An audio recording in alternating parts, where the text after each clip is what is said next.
Diálogo en Panamericana. Una producción del Departamento Periodístico de Panamericana en su mejor estilo.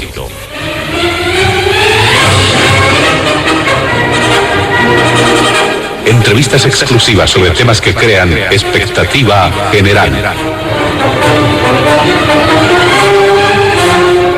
Diálogo en Panamericana.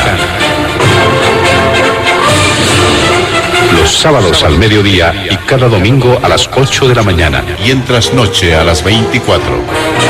Quedan ustedes con el staff de periodistas de Radio Panamericana.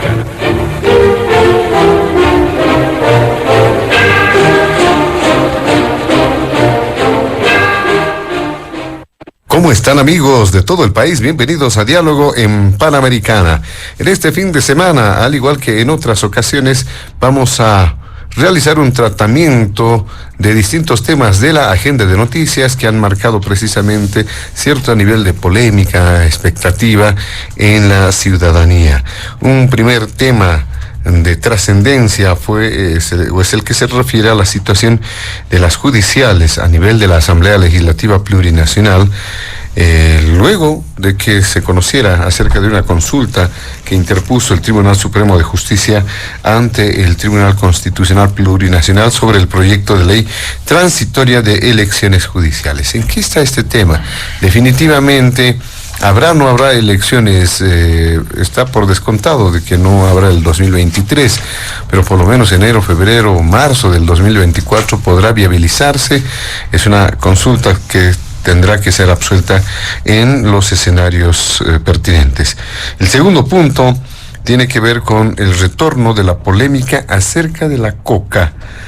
Existen varios elementos colaterales, desde el nivel de producción, desde el destino que existe de la producción de coca, la naturaleza de esta sagrada hoja, incluso elementos históricos que le han asignado al país muchos cambios en determinado momento. Prueba clara es lo que ocurre con el gobierno del movimiento al socialismo, que ha llegado precisamente a controlar el poder bajo influjo e ímpetu en determinado momento de los productores de coca del Chapare. Y finalmente, algunas expresiones de preocupación por la falta de agua en varias regiones del país, en algunas regiones del país, y las respuestas que están surgiendo de parte de las autoridades de distintos niveles. Nuestros invitados especiales de este fin de semana, ellos han participado de un sorteo previo para establecer el orden de participación, por eso les damos la bienvenida inicialmente al politólogo Franklin Pareja. También está junto a nosotros el analista José Pedro Ugarte y finalmente el coordinador de Sol.bo, don José Luis Bedregal. Junto a ellos estaremos desarrollando la agenda de diálogo en Panamericana. Antes de iniciar con las primeras consultas en el programa, vamos a solicitar, como es ya usual en el programa, a nuestros invitados especiales de este fin de semana, evitar emitir cualquier criterio que sea considerado de racismo o de discriminación en el marco de las normas vigentes en nuestro país. Empezamos con usted, don Franklin Pareja. ¿Qué decir frente a este primer tema? El tema de las judiciales, al parecer, se ha convertido también en un óbice, en un problema bastante complicado a nivel del legislativo, sobre todo en diputados. Adelante, bienvenido. Muchas gracias, estimado José Luis. Un saludo muy cordial a todos quienes tienen la gentileza de seguir el programa este sábado a mediodía. De la misma manera, un saludo cordial a José Pedro Ugarte y José Luis Bedregal, con quienes compartiremos este par de horas debatiendo algunos temas que entiendo son de interés nacional. Como partimos como primer punto de la situación de las elecciones judiciales, quiero hacer un contexto con respecto de este tema antes de llegar al proyecto de ley transitoria propiamente. Desde el momento en que se profundizó esta fractura, primero fisura, ahora fractura, más que evidente en el movimiento al socialismo, de dos facciones que están muy confrontadas al grado de hacer muy poco probable su reconciliación bajo los términos convencionales. Eso significa de poner actitudes, en fin, lo cual no significa que podrían en algún momento recomponer la relación, pero bajo otros términos. Pero esta disputa, cuyo objeto en realidad es básicamente la candidatura de la gestión 2025, se traslada a todos, absolutamente todos los ámbitos. Trasciende más allá de lo que es el partido, el movimiento al socialismo. La disputa ya no se va a dirimir en clave partidaria. Por eso ahora trasciende a la Asamblea Legislativa, trasciende al Tribunal Supremo Electoral, trasciende al Tribunal Constitucional. Obviamente de forma transversal las políticas de la gestión gubernamental desde cada uno de sus sectores están dando síntomas de construir una estrategia envolvente en contra del expresidente Evo Morales. Y este tema que finalmente se cimienta sobre las elecciones judiciales que se tendrían que celebrar este año, y no hacerlo nuevamente sería una ruptura de la institucionalidad constitucional, nos sume nuevamente en una profunda crisis de la cual venimos sin salida desde hace bastantes años, y cuyo responsable de la crisis que vive el país de manera sistémica, multifactorial y múltiple es el señor Evo Morales. Morales quebró el sistema democrático con su tercera candidatura. Morales desoyó un referéndum. Morales candidateó con el espurio argumento de que ser candidato de forma indefinida es un derecho humano, y nos ha sumido en esta crisis que vivimos ahora todos los bolivianos, porque en este país no se respeta en lo más mínimo lo que dice la Constitución, y una nueva prueba de esto es que esa Asamblea Legislativa, que debería brindarnos las garantías para que todo lo que esté establecido en la Constitución se cumpla como dice, simplemente hoy por hoy actúan por una cuestión eminentemente política. Pues bien, en la primera elección del sistema judicial y del Tribunal Constitucional, que no es el órgano judicial, siempre es bueno aclarar de que por encima de los 4 órganos hay un suprapoder que es el Tribunal Constitucional. El Tribunal Constitucional no es el órgano judicial, pero en las elecciones se eligen precisamente tanto magistrados del Tribunal Constitucional como de los altos tribunales de las otras instancias. En las 2 precedentes elecciones, el movimiento al socialismo no tuvo absolutamente ninguna dificultad, porque prácticamente la concentración de la correlación de fuerzas de 2/3 le permitió de forma absolutamente expedita seleccionar a través de procedimientos altamente cuestionables a todos los que finalmente terminaron siendo candidatos para las altas magistraturas.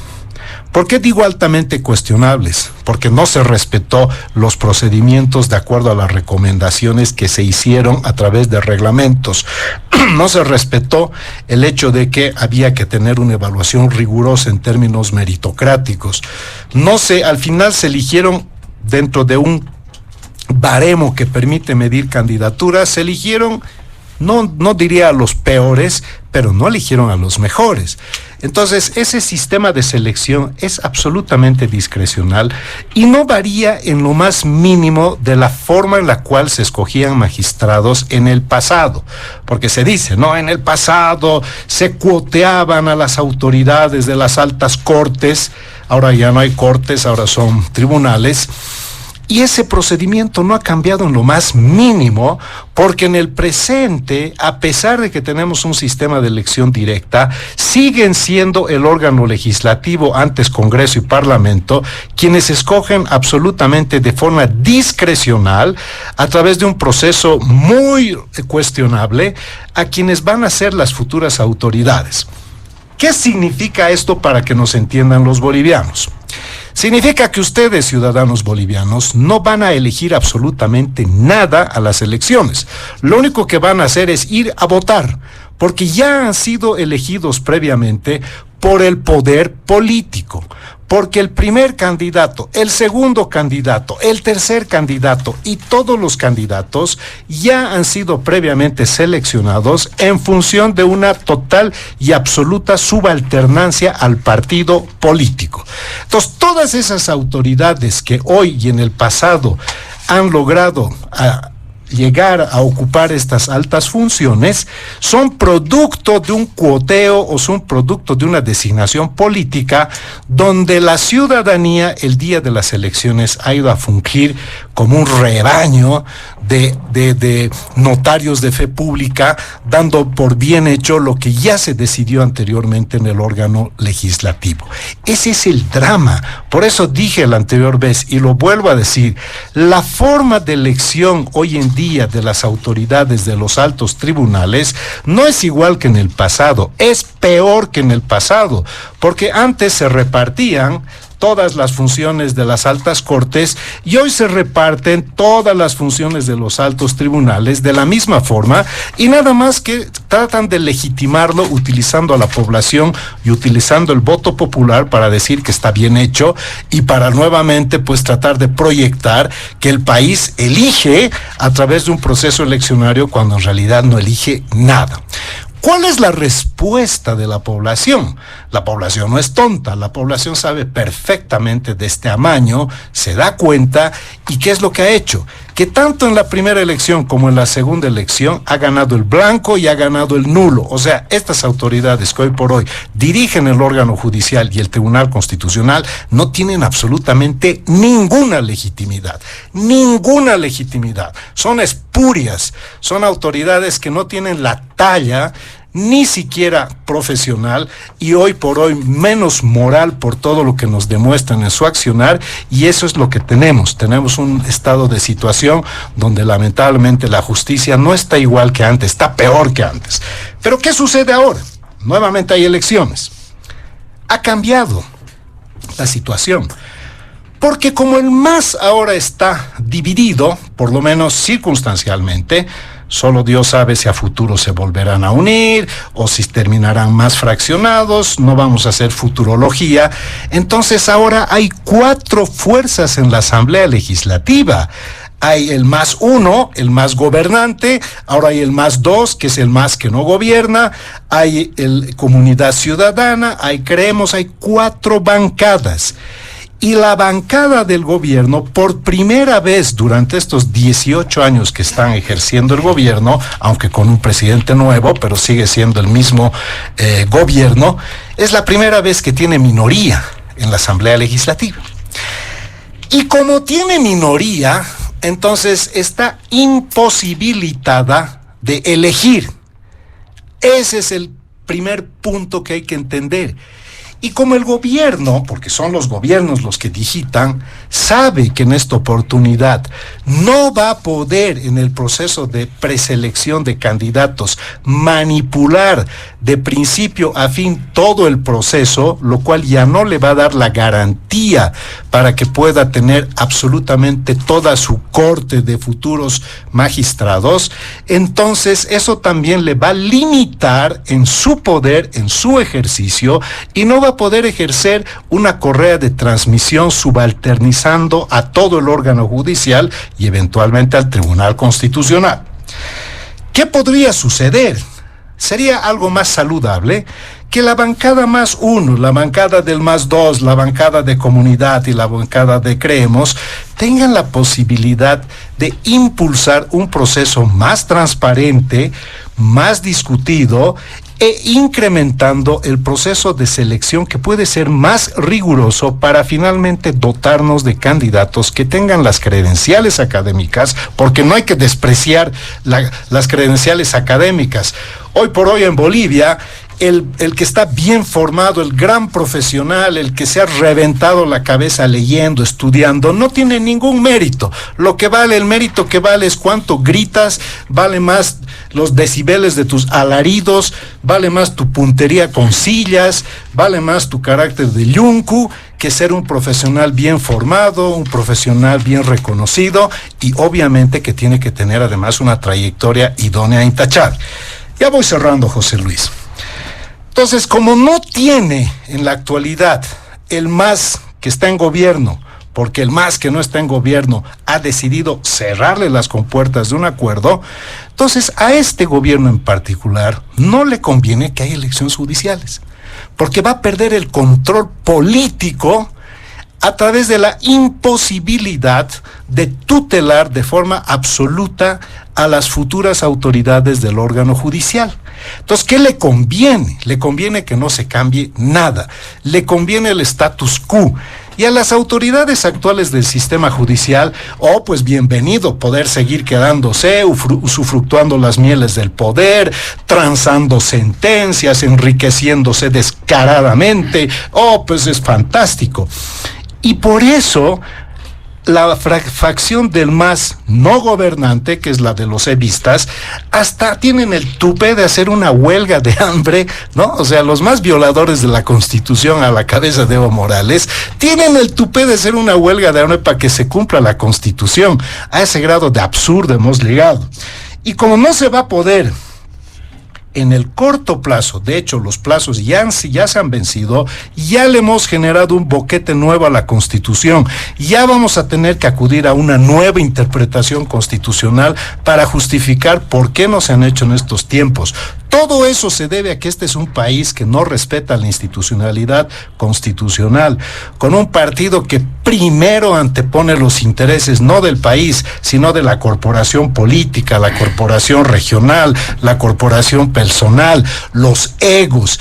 Un hombre que ha sido 2 veces presidente, 3 veces presidente, una vez inconstitucional, le ha metido un fraude, ha hecho y ha utilizado el Tribunal Constitucional como si fuera su sastrería, haciéndose fallos y sentencias en la manera en que él quería. Todo eso es lo que ya no puede hacer. Y Lucho Arce tampoco puede hacer, porque ahora hay una correlación de fuerzas que ya no le permite hacer, y por tanto ellos apuestan al status quo, no quieren elecciones judiciales, están apuntando al decretazo, están apuntando a la prórroga de estas autoridades, y eso tiene un nombre y apellido. Se llama un golpe de Estado institucional a la Constitución. Así estamos transitando. Muy bien, muchas gracias, don Franklin Pareja. ¿Qué dice José Pedro Ugarte en este primer punto del programa? ¿Qué elementos destacar? Adelante, bienvenido. Muchas gracias, José Luis. A través tuyo, un saludo a quienes nos acompañan este fin de semana, como es Franklin y José Luis, y de igual manera un saludo a las efemérides de Santa Cruz y de Cobija que se nos vienen este fin de semana. Bueno, empezar, José Luis, con una problemática que se está alargando durante todo este tiempo ante una decisión imperativa que nos da la Constitución Política del Estado aprobada el año 2019. Lamentablemente, esta desaveniencia política que se ha desatado en el órgano legislativo ha tenido también, creo yo, su parte buena en lo que viene a ser la cohesión de la sociedad civil con relación a las elecciones judiciales como tal. Lamentablemente hemos podido ver que el traspié que ha tenido esta elección ha sido desde un principio, si recordamos, lo hemos hablado también en esta mesa, en un principio se trató de cambiar la elección de estas altas autoridades del órgano judicial a través de un grupo de independientes que no lograron las firmas correspondientes, y creo yo este ha sido el primer hincapié que ha tenido estas elecciones, que como te repito, ha hecho que la gente se cohesione con relación a una necesidad urgente de poder dotar de nuevas autoridades del órgano judicial y darle certeza a lo que es Bolivia. El segundo ha sido acciones ya en la convocatoria realizada por el órgano legislativo, con acciones de amparo, y el tercero ya con una acción directa de inconstitucionalidad contra la ley 1513, que en su momento deriva en la sentencia constitucional 060/23 del 31 de julio del 2023. Lamentablemente, de un tiempo a esta parte se ha visto que una subordinación del Tribunal Constitucional con el primer órgano del Estado, puesto de que hemos podido ver si es que bien el Código Procesal Constitucional determina un periodo ya estas autoridades han esperado el último tiempo y lo que ha quedado ya es ha creado una incertidumbre y ha permitido que no se llegue a los tiempos para la elección judicial como primer punto. Como segundo punto, se ha podido ver de que se ha aprobado en el Senado el 31 de agosto con 37 artículos, 7 disposiciones adicionales y una disposición única, la misma que ha derivado a la Cámara Baja como tal, y la misma no ha podido ser tratada por estas desavenencias políticas entre el gobierno de turno y las alianzas correspondientes que son de oposición a la fecha.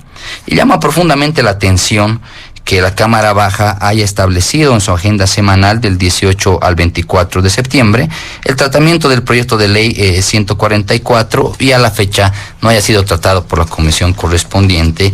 Y por el contrario, se puede ver que el Tribunal Supremo de Justicia pidió en consulta al Tribunal Constitucional la legalidad de este proyecto de ley. O sea, como te digo, a quienes han hecho trastabillar este proceso eleccionario, le han vuelto a dar la pelota, o sea, le han dado a que cuide al corderito al lobo nuevamente, ¿no? Ahora basta esperar cómo se pronuncia el Tribunal Constitucional.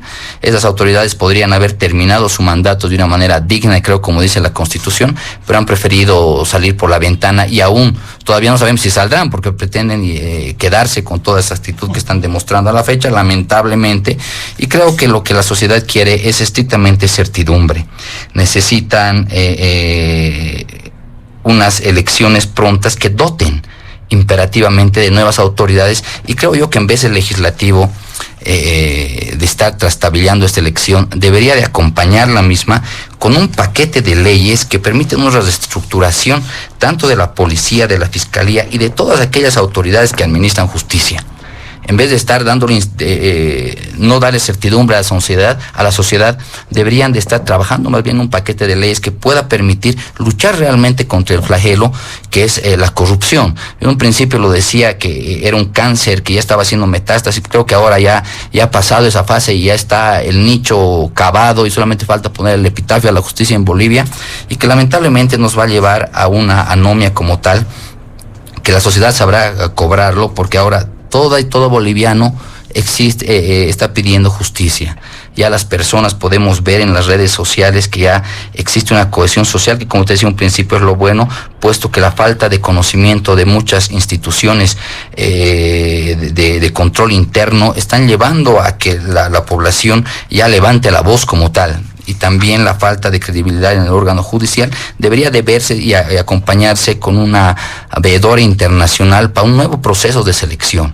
Creo que estas elecciones judiciales deberían venir, como te decía, con un paquete de leyes que borre todo lo que se ha hecho, y una reestructuración de la policía, una reestructuración de la fiscalía y obviamente de las autoridades del órgano judicial, puesto que las elecciones no van a ser para todos, solamente para las altas autoridades del Tribunal Constitucional, Tribunal Supremo de Justicia, Tribunal Agroambiental y Consejo de la Magistratura correspondientemente. Asimismo, se ha podido ver, José Luis, de que estas desavenencias en el legislativo aún siguen atrasando este proceso de selección. Como te decía, no han podido ponerse de acuerdo para ya convocar una elección. Como te decía, esos artículos están siendo a la fecha cuestionados, estos 37 artículos. Creo que los mismos pueden sufrir una corrección como tal. Nos hemos enterado que el presidente de la Comisión de Constitución espera una respuesta al tratamiento de este proyecto de ley, que debería ya darse respuesta, puesto que el 6 de septiembre se ha realizado la consulta correspondiente y ellos esperaban que en 10 días iban a tener una respuesta, pero lamentablemente nuevamente se deja en incertidumbre a la sociedad. Y creo que de esta manera lo único que se hace es ahondar esa quebrantación que existe entre la sociedad y la credibilidad que existe con el órgano judicial como tal. De igual manera, como te decía, se puede perfeccionar el proyecto de ley que se ha presentado por la Cámara de Senadores en lo que viene a ser el tema de la meritocracia, por ejemplo. El tema de los plazos, como se decía, que si están bien siendo o se pretende ser elegidos por plancha, se puede mejorar, pero lo que debe hacer el órgano legislativo ahora, en concreto la Cámara de Diputados, es darle certidumbre a la sociedad. Ya son desde el 31 de agosto que hasta la fecha, ya 23 de septiembre, no se ha tratado esta en la comisión respectiva y menos se va a poder ver, lo que desahucia totalmente que este año, como lo han indicado, cumplir la obligación imperativa que te da la Constitución, puesto que en diciembre las autoridades van a cesar y supuestamente ahora todo apunta a que ellos no quieren irse de sus cargos, pero el soberano va a ser quien decide en su momento, puesto se espera que las autoridades del legislativo en consenso, en voluntad y en diálogo permitan darle nuevas autoridades judiciales a Bolivia, y creo que esto ha hecho que todos los bolivianos nos pongamos en acción. Yo siempre he creído que no solamente son las autoridades judiciales, como veíamos, sino que esto hace un cúmulo de otras instituciones, como es la encargada del orden interno, la Fiscalía de representar a la sociedad como tal, y los administradores en primera y segunda instancia ante los juzgados correspondientes y los tribunales departamentales. No creo que solamente con la elección de autoridades judiciales se pueda solucionar esto. Es por eso que ya se planteó el día de hoy que esta elección debería venir con un paquete de leyes que permita que se pueda existir una reestructuración a todos estos órganos y con veedores internacionales.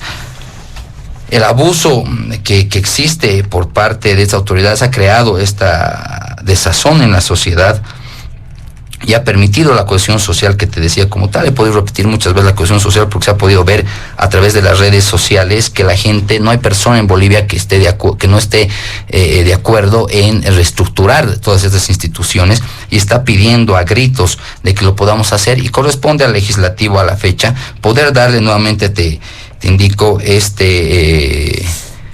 certidumbre a la sociedad. Cada uno va a poder realizar lo que le corresponda y va a hacer estas acciones que tengan un efecto multiplicador y permitan de una vez poder ver con claridad qué se está buscando con estas elecciones judiciales y qué es lo preciso para poder dotar de estas nuevas autoridades a la fecha. Como te decía, puede existir efectivamente y debe existir una corrección a estos artículos correspondientes del proyecto de ley, pero corresponde de que el trabajo sea realizado de manera pronta y oportuna por el beneficio único que es la sociedad.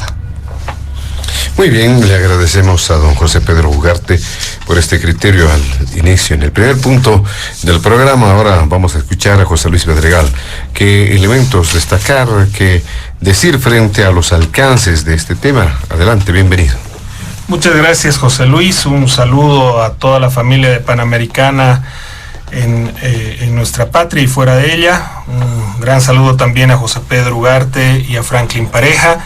Y por supuesto, un saludo a todos los cruceños y pandinos que residen en los distintos departamentos de nuestro país y también fuera del mismo.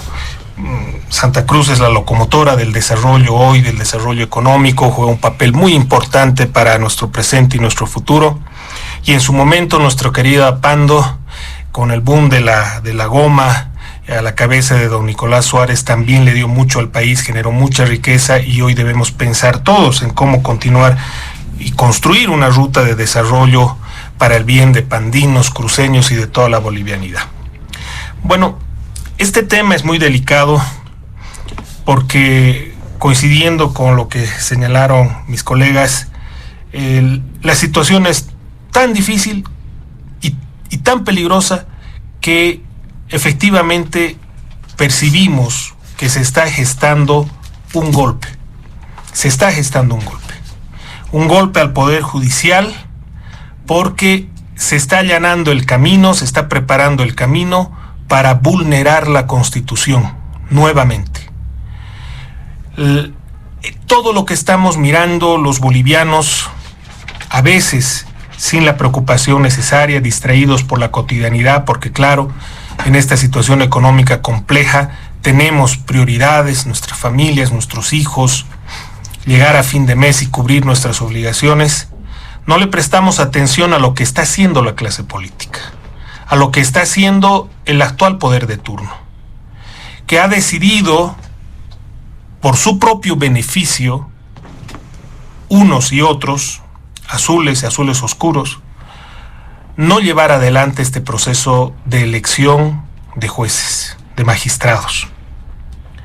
Y no va a llevar adelante este proceso porque quieren controlar el poder, quieren mantener el control del poder o recuperar el control del poder. Y ante esto, la justicia se ha convertido en Bolivia en un instrumento que les permite garantizar la impunidad o la persecución, el castigo, el amedrentamiento para su propio beneficio. Esa es la razón, José Luis, por la que no va a haber elección judicial y se va a violar la Constitución y se va a dar un golpe al Poder Judicial. Hoy lo que estamos viendo, este tira y afloje, este pimponeo entre los radicales y los denominados renovadores del MAS, con el Tribunal Constitucional de por medio, no es otra cosa que un circo montado para llegar a su objetivo final, que pretende perpetuar, mantener a los actuales magistrados o colocar nuevos, pero a gusto y sabor del poder de turno. Cuando ocurre esto en el Poder Ejecutivo, la ciudadanía, los bolivianos, percibimos con claridad cuando un presidente constitucional ha terminado su mandato, si se prorroga ilegalmente violando la Constitución, ¿qué es lo que entendemos? Por supuesto, comprendemos que ha habido un golpe de Estado. Lo que se está preparando es exactamente lo mismo. Se va a prorrogar a quienes ya van a terminar su mandato constitucional con cualquier instrumento, decreto, ley corta, o se va a colocar a quienes no son electos por la ciudadanía. Por lo tanto, como bien señaló Franklin, es un golpe. Esto es un golpe, es una violación a la Constitución. Y los bolivianos todavía no estamos viendo con la necesaria preocupación lo que está preparando el poder de turno. Porque imagínense, si hoy para su beneficio controla el órgano judicial para hacer, y lo digo descarnadamente, lo que le da la gana con los jueces y el Ministerio Público, ¿qué va a hacer? Imagínense ustedes, teniendo a magistrados puestos por ellos mismos de manera directa, que ni siquiera han tenido que pasar por el filtro de la preselección en el primer poder del Estado, el legislativo, y mucho menos pasar por las urnas y el voto popular. Aquí lo que se viene es algo realmente preocupante, porque se va a violar la Constitución y se va a golpear el orden constitucional. Y en eso hay que ser claros. Aquí este no es un tema procedimental, no es un tema jurídico, no. Este es un tema político, este es un tema constitucional, donde el poder de turno ha decidido no respetar la Constitución. Y aquí no estamos percibiendo una respuesta, una reacción adecuada de los actores políticos.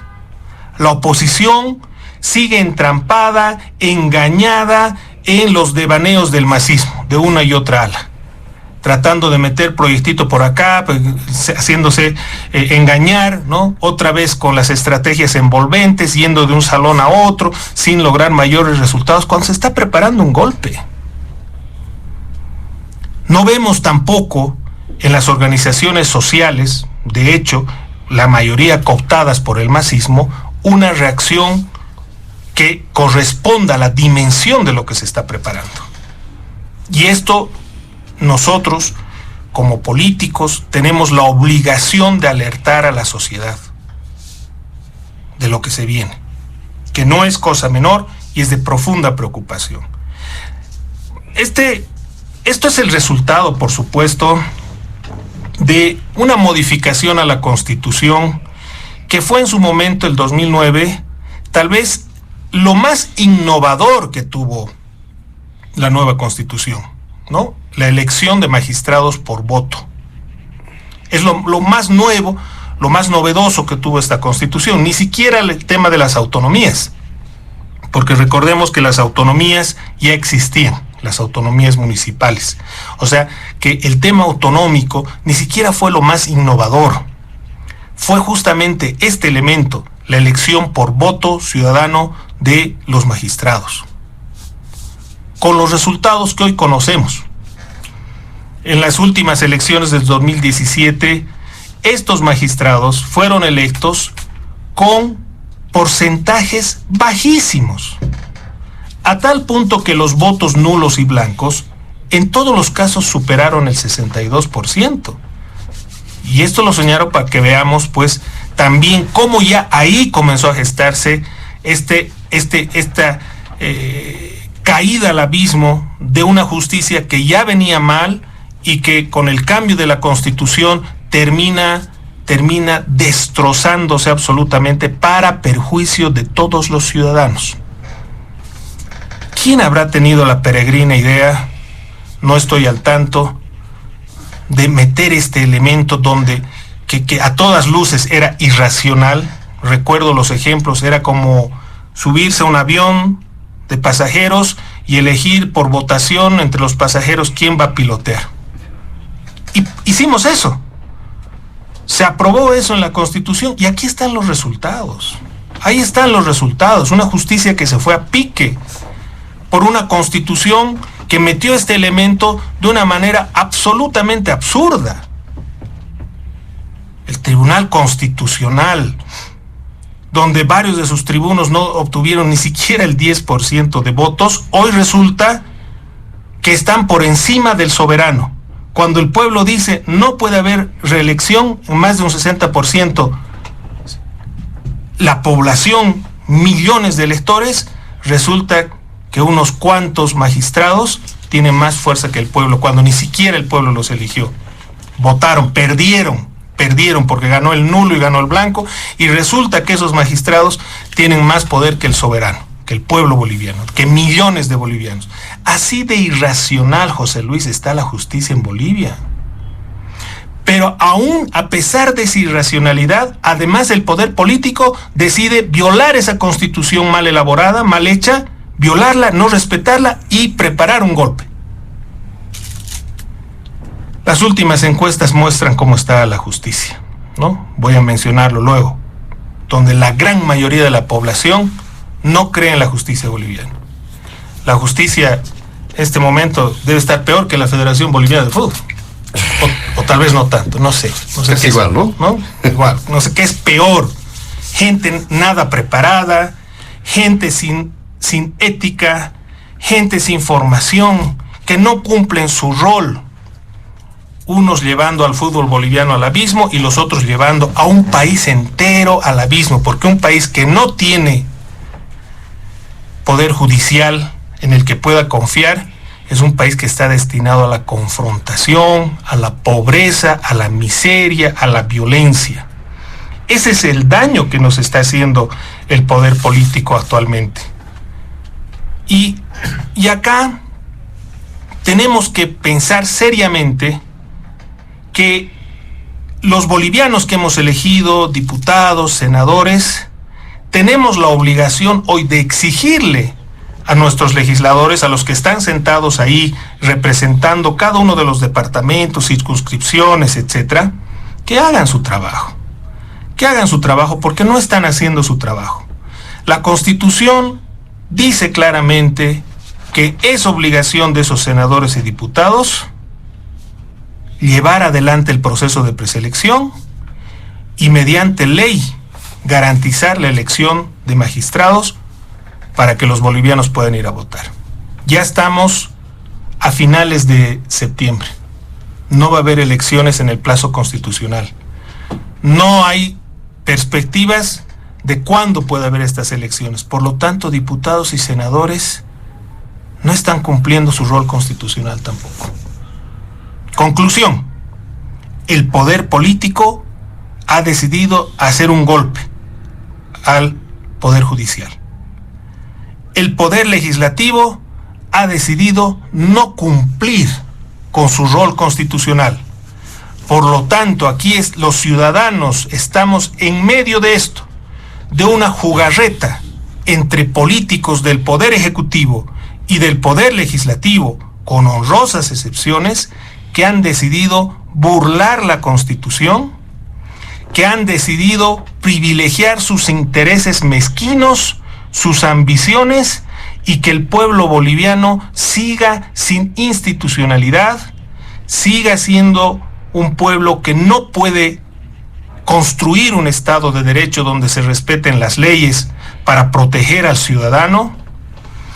Sigue el pueblo boliviano sufriendo la falta de justicia independiente, de justicia oportuna, porque no hay una cabeza que jale, que empuje y que de manera decidida, a través de los magistrados, de estos nuevos magistrados que deberían surgir, que gocen de la legitimidad necesaria para encarar este necesario e imprescindible y urgente proceso de transformación de la justicia. El poder político nuevamente está haciendo de las suyas, está capturando el poder ejecutivo, legislativo, judicial y constitucional a costa de la calidad de vida de la gente, del sufrimiento de la gente, a costa de los intereses del país, solo para privilegiar sus intereses oscuros. Muy bien, le agradecemos también a don José Luis Bedregal, dando cuenta de este primer punto en el programa. Nos vamos rápidamente a una segunda ronda, en realidad para hacer algunas consideraciones, seguramente puntualizaciones, apuntes que tienen sobre este primer punto. Nada más que les rogamos a nuestros invitados acelerar más su participación. Don Franklin Pareja. Gracias, José Luis. Acabas de decir acelerar más, voy a acelerar más, pero no voy a reducir el tiempo. Así que me lo tomo textual. Esto forma parte de una estrategia envolvente, como decía un siniestro ex vicepresidente, y la obra se llama Bebiendo de tu propia medicina, para otro siniestro expresidente. Porque esto forma parte de una configuración que no puedes disociar los elementos.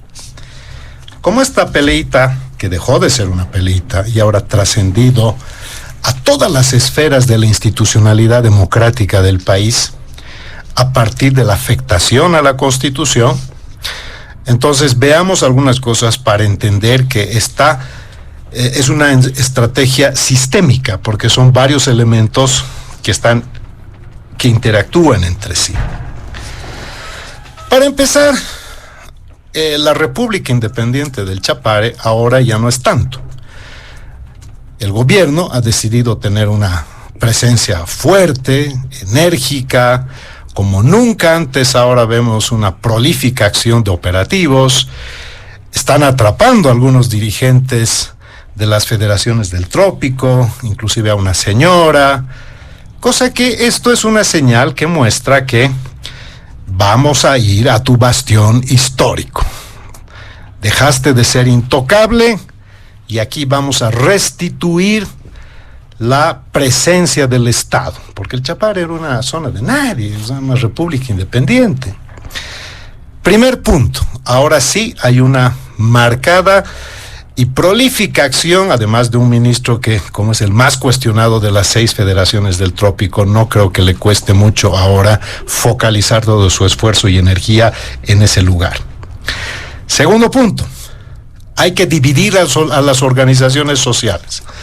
Las que puedo cooptar, desde el arcismo digo, ¿no? Bienvenido, vengan aquí, son bienvenidos. Aquí siempre va a haber algo que dar. Y las que no quieren venir, las vamos a fracturar y las vamos a partir. Entonces, la base social, ese cuerpo histórico y simbólico, ahora ya no está cohesionado. Segundo punto. Tercer punto, hay que purgar a los evistas, porque como los evistas dicen que el MAS no gobierna, entonces no tiene por qué ocupar cargos públicos, es natural, ¿no? Yo no sé más bien qué hacen muchos evistas ahí. Deberían haber hace mucho tiempo, si su jefazo dijo que el MAS no gobierna, por un poco de dignidad y decencia deberían haber salido inmediatamente y no estar ahí tratando de escabullir el despido, porque en realidad los han sacado a todos. Entonces están purgando evistas. El cuarto punto, la inhabilitación vía Tribunal Constitucional, ¿no? Resulta que el presidente del Tribunal Constitucional un día dice, la 084 sigue vigente, y al día siguiente dice, vamos a tomar en cuenta la opinión consultiva de la Corte Interamericana. O sea, un día dice, Evo está habilitado, y el otro día dice, probablemente esté inhabilitado. En un día lo han cuadrado al presidente del Tribunal Constitucional. Ese es el tipo de Tribunal Constitucional que tenemos. Ningunos defensores de la Constitución. Es una extensión política. Sigamos. Como obviamente esto no termina ahí, y hay instancias orgánicas del MAS, que son sus congresos, hay que hacer fracasar los congresos. Entonces ahora vamos a hacer un congreso paralelo, no vamos a asistir, vamos a eventualmente impugnar por cada error que se comete el día si es que celebran en la UCAeñe, y finalmente vamos a operar para que se desconozca y no se reconozca ese evento por una serie de anomalías, y eso lo van a llevar al plano del Tribunal Supremo Electoral, y si el Tribunal Supremo Electoral no condice o no da un dictamen en la línea de lo que quieren los arcistas, probablemente lo eleven al Tribunal Constitucional y ahí van a sacar su traje a medida, ¿no? Y para esto, ¿qué más? No hay que celebrar elecciones judiciales. Por eso esta es una pieza más de una gran estrategia envolvente, que, como les digo, ¿qué se llama esta obra? Bebiendo de tu propia medicina. Eso era Morales. Morales usaba todo, exterminaba opositores, utilizaba el Tribunal Constitucional, perseguía políticamente, partía organizaciones, o las cooptaba, o las cuadraba, o las hacía desaparecer. En consecuencia, hoy por hoy lo están arrinconando, o quizás acorralando. Esto para mí es una estrategia. Ninguno de estos eventos es casual. Todos están concatenados y por lo tanto es una estrategia que tiene un carácter sistémico. Del lado de Morales, que yo siempre digo, y por cierto yo con el señor Morales no tengo el más mínimo aprecio por ese señor, pero más allá de lo que yo piense, creo que es absolutamente irrelevante lo que yo pienso. Yo creo que es un hombre político de raza y que acorralarlo no es una gran idea. Peor de los arcistas, porque este es un gobierno débil. Este es un gobierno que no tiene dólares, no tiene gas, tiene un país que totalmente confrontado, tiene una situación al límite, tiene unas subvenciones que ya no se sostiene. Este gobierno tiene todo lo que no quisiera uno tener. En cambio, Morales tuvo todo lo que uno quisiera tener: deuda condonada, commodities en el cielo, popularidad, cohesión social, legitimidad, apoyo popular, tenía todo. En cambio, este no tiene casi nada. Entonces, este de gobierno fuerte no tiene nada, es un gobierno débil, y Morales lo sabe. Y Morales sabe que este va a trastabillar en algún momento, y Morales está agazapado. Así que si eventualmente Morales vuelve, pititas, tranquilos, ustedes no han hecho nada. Los renovadores se van a llevar la flor, porque obviamente quienes están haciendo todo por exterminar a los evistas son los arcistas, ¿no? Y todo esto por cuestiones que no tienen nada que ver con el interés nacional. Seguimos envenenando ríos con mercurio, seguimos avasallando tierras, seguimos contrabandeando, seguimos tirándonos la plata, seguimos haciendo todo lo que no hay que hacer. Pero ¿qué nos deja de bueno esta peleita del MAS? Que a mí me parece que algo bueno está dejando. Que si no hubiera estas peleas del MAS, no sabríamos los tórridos contubernios que tienen ahí adentro, ¿no?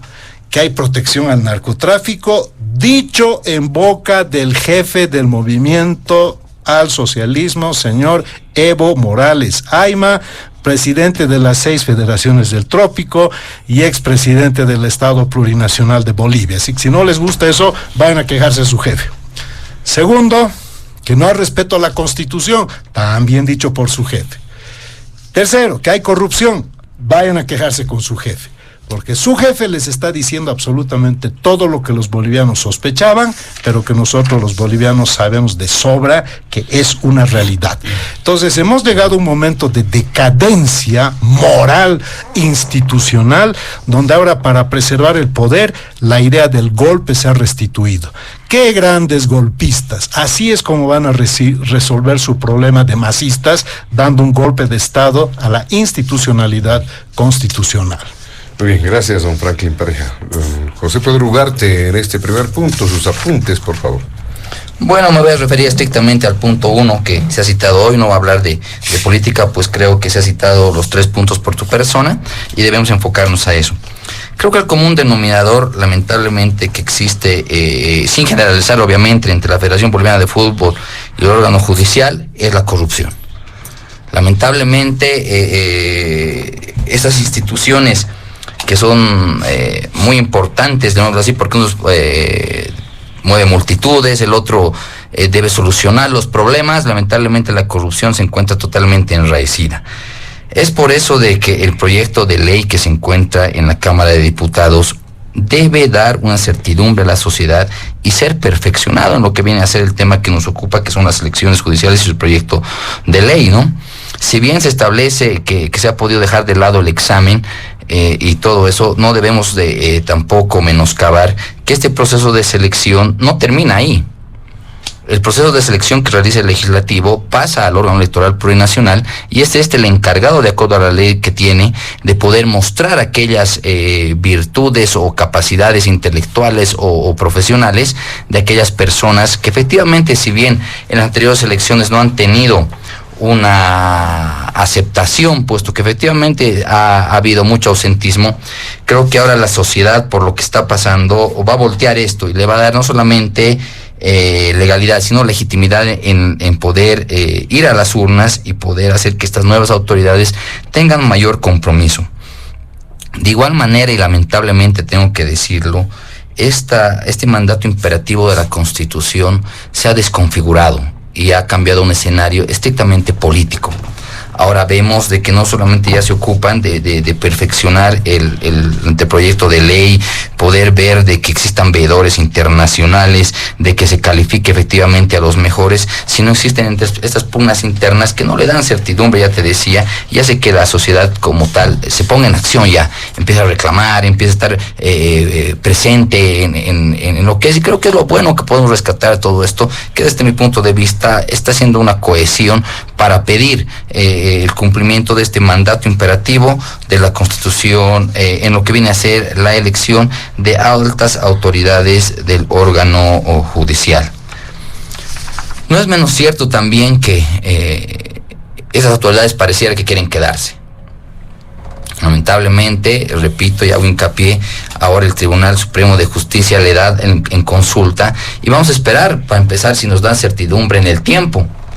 El presidente de la comisión correspondiente a la Cámara de Diputados le ha dado plazo hasta a mañana, que debería cumplirse, y administrativamente ya hemos terminado el día de ayer con la jornada laboral como tal. Por tanto, es un plazo más que no se ha vencido, y te repito que la agenda semanal tampoco se ha cumplido en lo que corresponde al tratamiento de este proyecto de ley. Te decía que lo que busca la sociedad en este caso es certidumbre y corresponde nomás al Ejecutivo poder ver. Sabemos también de que la justicia está siendo monitoreada. El ministro de Justicia ha planteado unos ejes que supuestamente dará resultados y tendrá que informar a la sociedad en un futuro, pero lo que viene a ser el debate político de la fecha debe de dar certidumbre a la sociedad. Disculpa que haga mucho hincapié en este término, puesto que la sociedad, cuando se encuentra en la calle, de lo que me dicen, ¿va a haber o no judiciales? Que nos digan si no va a haber. Agarran ya hecho que esta esperanza haya, a diferencia de los anteriores años, que el ausentismo era el que marcaba una línea en todo este hecho eleccionario. Repito que puede ser perfeccionado el anteproyecto de ley correspondiente y será la sociedad la que determine en un futuro qué autoridades sean las que ocupen el órgano judicial como tal, en la certidumbre que debe haber al pueblo boliviano. Muy bien, gracias, don José Pedro Ugarte. Para finalizar este primer punto del programa, José Luis Bedregal, adelante. Bueno, a ver, queda claro que los actuales magistrados son parte de este contubernio golpista, porque están asumiendo el rol de juez y parte.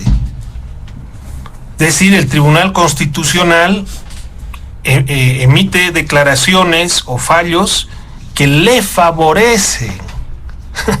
Es decir, ellos mismos colocan los elementos jurídicos para que el poder político se apoye en ellos y no vayamos a elecciones judiciales. ¿Quiénes se benefician? Los actuales magistrados. por lo menos aquellos que pretenden quedarse encaramados en sus cargos, que ya se imaginará la población los beneficios que les otorgan, que les reditan, porque no es que se quieren quedar en sus cargos por amor a la justicia. No, o sea, todos sabemos lo que está pasando en la justicia boliviana. Entonces, son parte del contubernio golpista, son jueces y parte, o sea, no está bien. Y el poder legislativo, que es parte también de este contubernio, no tiene ni rubor siquiera en la cara, sobre todo estos legisladores que tienen la mayoría en el Parlamento, me refiero a los azules y los azules oscuros, ¿no? No les interesa si van con todo este contubernio en contra de los intereses de la gente, del ciudadano común.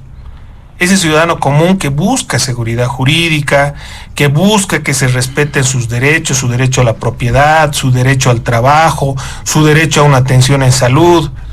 No les interesa. Y a tal punto es este deterioro moral, porque además lo malo de todo esto es que en este escenario la sociedad o los líderes sociales, los dirigentes sindicales y políticos no reaccionan porque hemos ingresado en un escenario donde todo se banaliza, ¿no? No le importa al actor político, social, lo que está ocurriendo en este momento. Estas aberraciones jurídicas a las que ya nos tiene acostumbrado el Tribunal Constitucional, este tipo de acciones que además van acompañadas de un deterioro moral del primer poder del Estado, del legislativo, que no ha tenido empacho, por ejemplo, en las horas pasadas, de pedir un presupuesto para el 2024 de casi 200 millones de bolivianos, José Luis, 200 millones de bolivianos. ¿Saben para qué? Para ampliar su presupuesto en pasajes aéreos, en comprar vehículos, en aumentar policías para su seguridad, en cambiar muebles en el edificio ese tan feo que hay cerca de la Plaza Murillo, en ese armatroste que construyeron en las gestiones pasadas, destruyendo el casco histórico, el casco viejo de nuestra querida La Paz, porque claro, no aman nada. Dinero, casi 200 millones de bolivianos para restaurar obras de arte al interior del legislativo. Imagínense esa banalidad en que vive la clase política hoy. Yo realmente me pregunto, ¿no tendrán vergüenza los diputados? Si hacemos un cálculo, ¿no?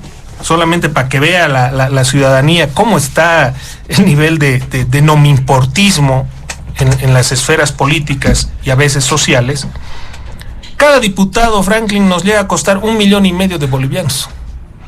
200 millones de bolivianos para la gestión 2024 para el trabajo de 130 diputados. A 1,5 millones de bolivianos nos cuesta cada diputado que está en ese parlamento. Yo, si le preguntara a la familia boliviana, a los que están allá en Cobija, a los que están seguramente prestos a ir a la Expo Cruz, o a las familias bolivianas que están ahorita comerciando en Bermejo, en Yacuiba, o nuestras familias yungueñas aquí en La Paz, en Irupana, en Coroico, ¿qué ley podemos recordar o mencionar que estos señores hayan sacado en esta gestión o en la anterior, que haya beneficiado, mejorado en algo la vida de los bolivianos? ¿Qué ley han promulgado o han emitido, han aprobado que beneficie la vida de los bolivianos? Ninguna, nada, cero. Y nos cuesta cada diputado 1,5 millones, por favor. Y esto lo traigo a colación para que veamos que lo que menos les importa a los legisladores, insisto, con honrosas excepciones, lo que menos les importa a los legisladores hoy es Bolivia. La gente.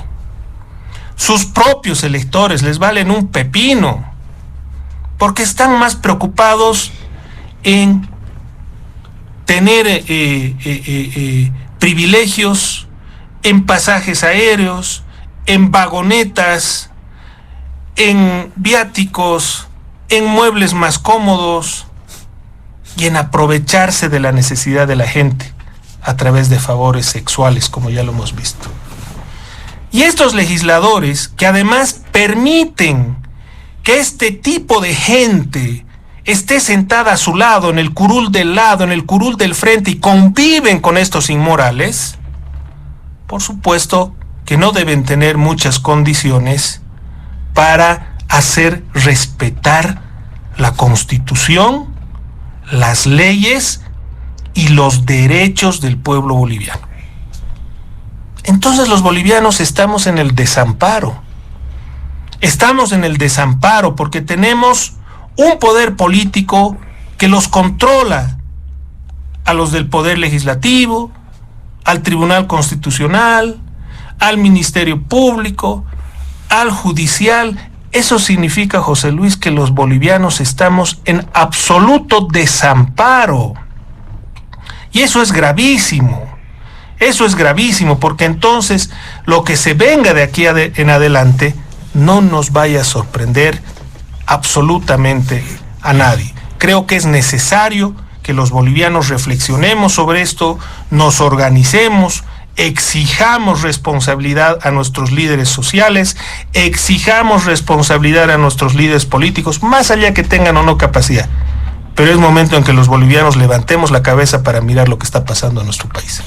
Muy bien, le agradecemos a José Luis Bedregado cerrando este primer punto en el programa. Nos vamos rápidamente al segundo, que tiene que ver con un tema que ya generó discusión en el pasado, generó polémica, generó debate.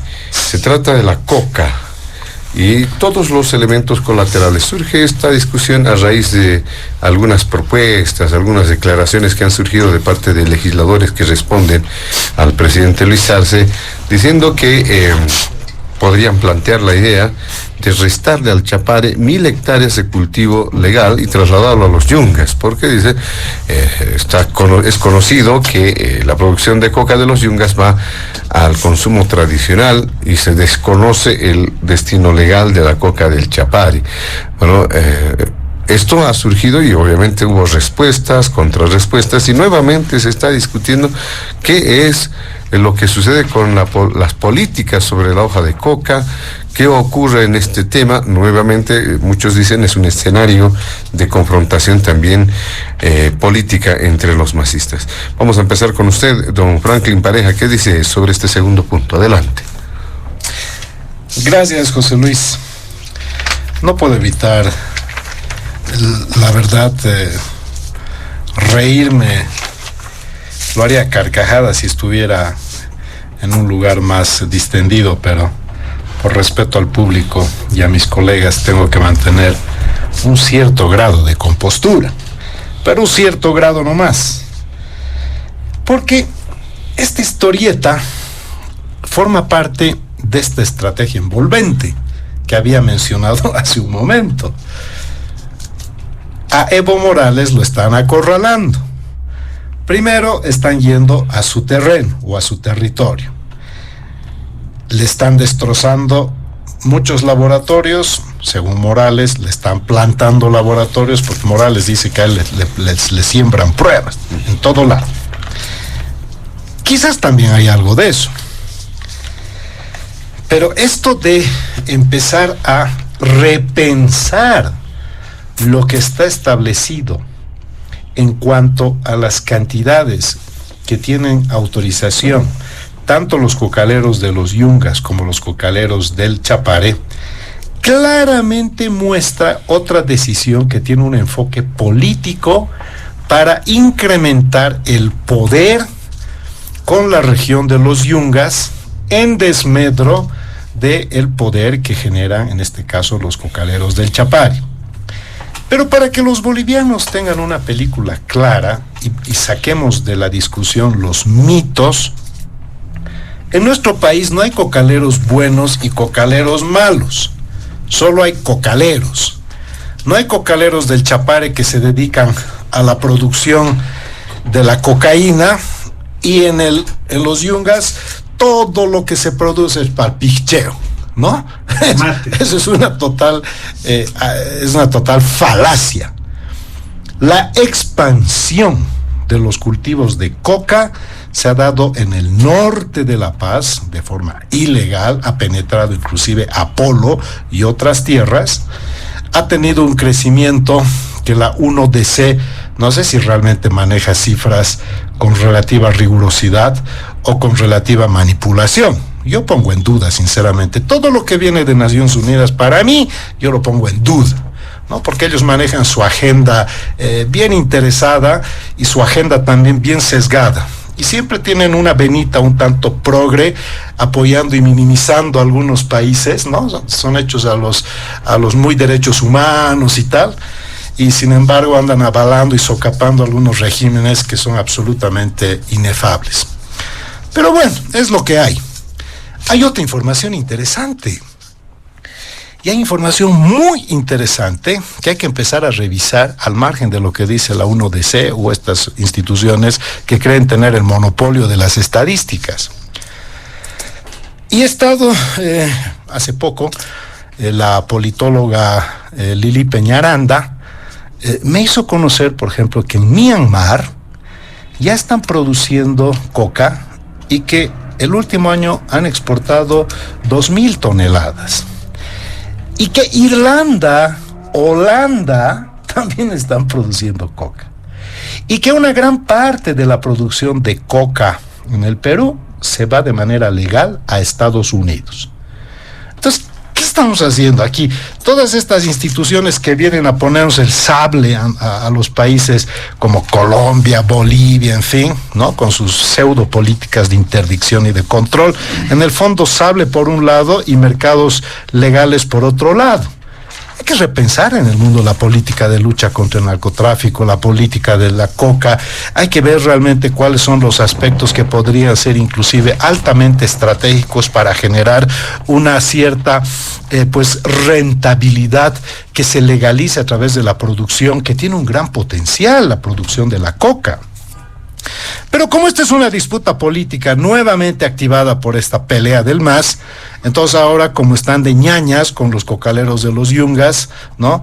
Al señor Alanes, de una manera inexplicable, de la noche a la mañana le han soltado la mano y lo han lanzado al precipicio. Y ese señor, como no tiene dónde acudir, entonces ha virado rápidamente al sector de los evistas. De ser un arcista recalcitrante, promovido y casi posesionado por el ministro de gobierno en una conferencia de prensa, resulta que ahora no tiene nada que ver con el gobierno, no está reconocido su mercado, les han ido a cerrar con policía cuando en su momento les resguardaban, y ahora ha virado al evismo y ha dicho que ni se atrevan a tocar a Evo Morales porque va a arder el país. Político. Ahora, que le quieran sacar una parte de la producción a la coca, yo creo que es muy difícil, porque hay una gran cantidad y un gran volumen de producción que no está regulada, que no está controlada, que está fuera de los márgenes y que no es desconocida.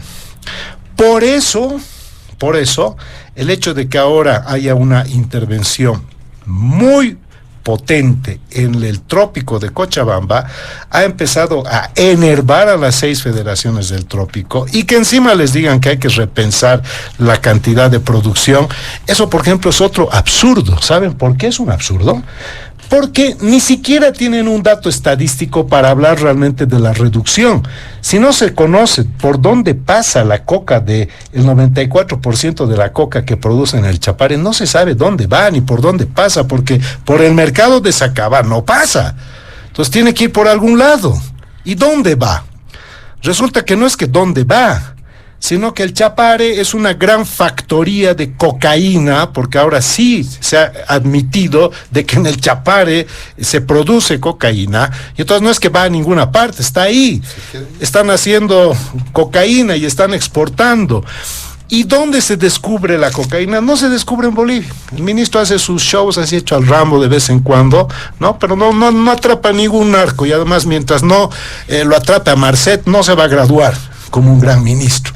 Va a seguir siendo nomás un ministro atrapa terceros o cuartos de la línea del poder narcotraficante. Si no lo atrapa Marcet, no se gradúa como un buen ministro. y se le ha ido en su cara. Y además, ¿saben qué? Les dijeron al gobierno boliviano que el hombre estaba en Bolivia. Así que no nos cuenten historias.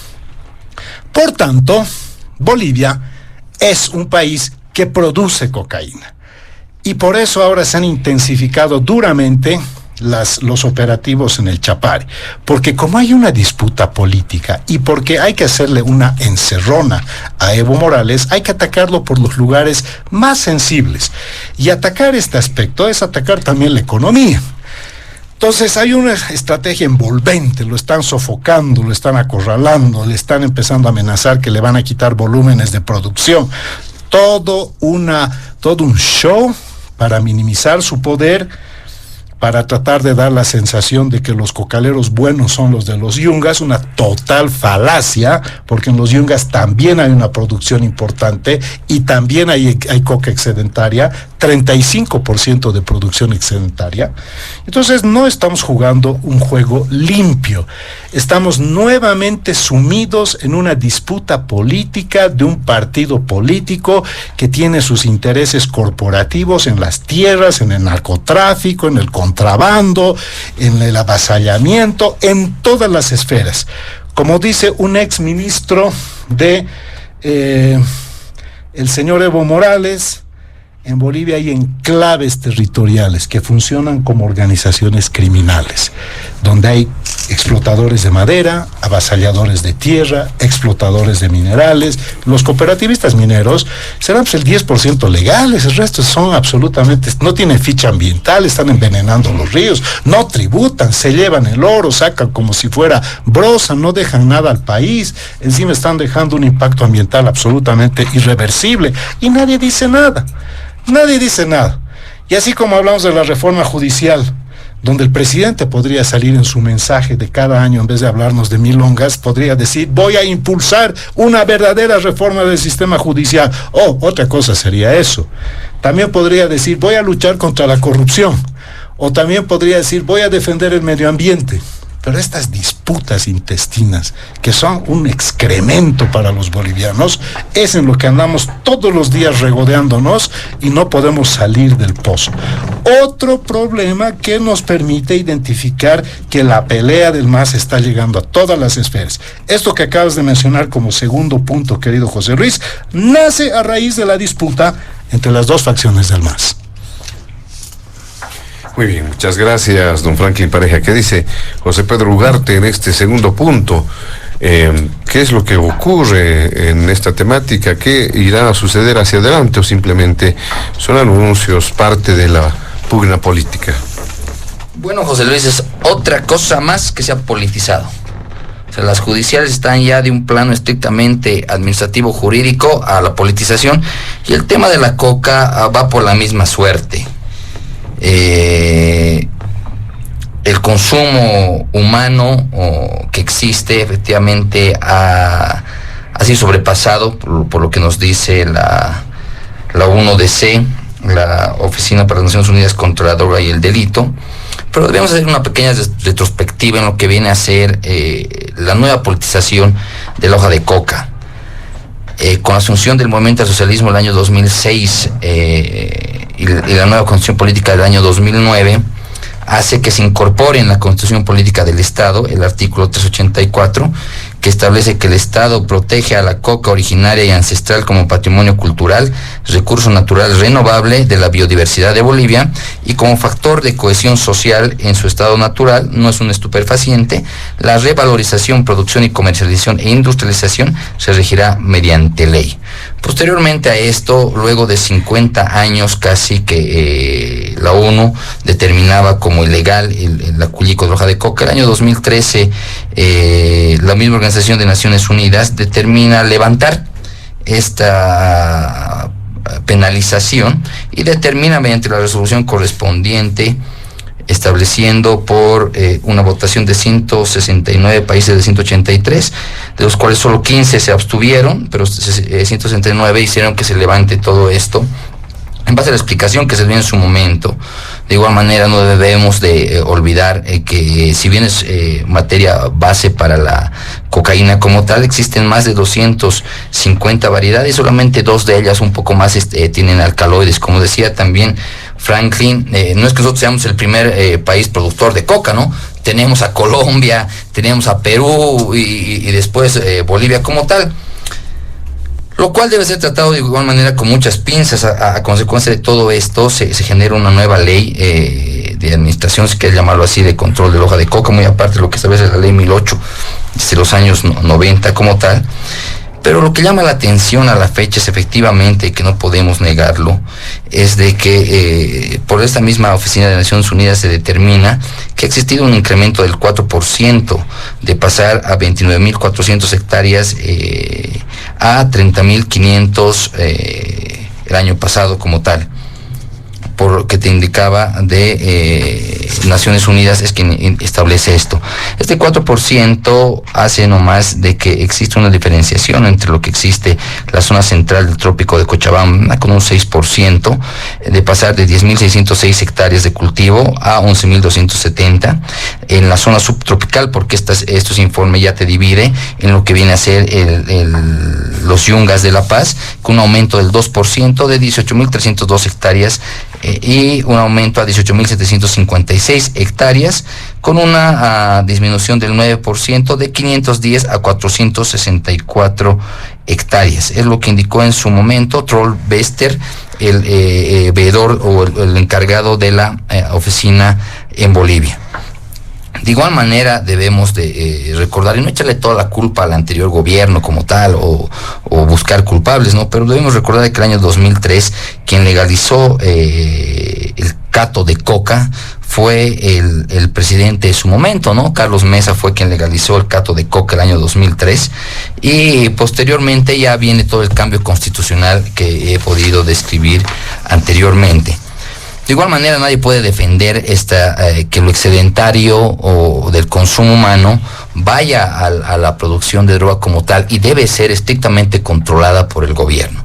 Efectivamente, el poder luchar con este flagelo no es solamente trabajo del gobierno, sino de todos y todos los bolivianos, que debemos de evitar de que Bolivia sea vista como productor, ¿no? Y también debemos de observar que el primer país consumidor es el que ha descalificado la lucha que se tiene a la fecha, a pesar de todo el trabajo que se viene realizando, y se puede demostrar que las factorías están siendo desmanteladas. Efectivamente se puede perfeccionar todo este trabajo, pero será también la Dirección General de Control de la Hoja de Coca la que determine que aquellas personas que tienen inscritos catos de coca a su nombre sean quienes deban de comercializar este tema, y evitar así que estas vayan al mercado negro correspondiente.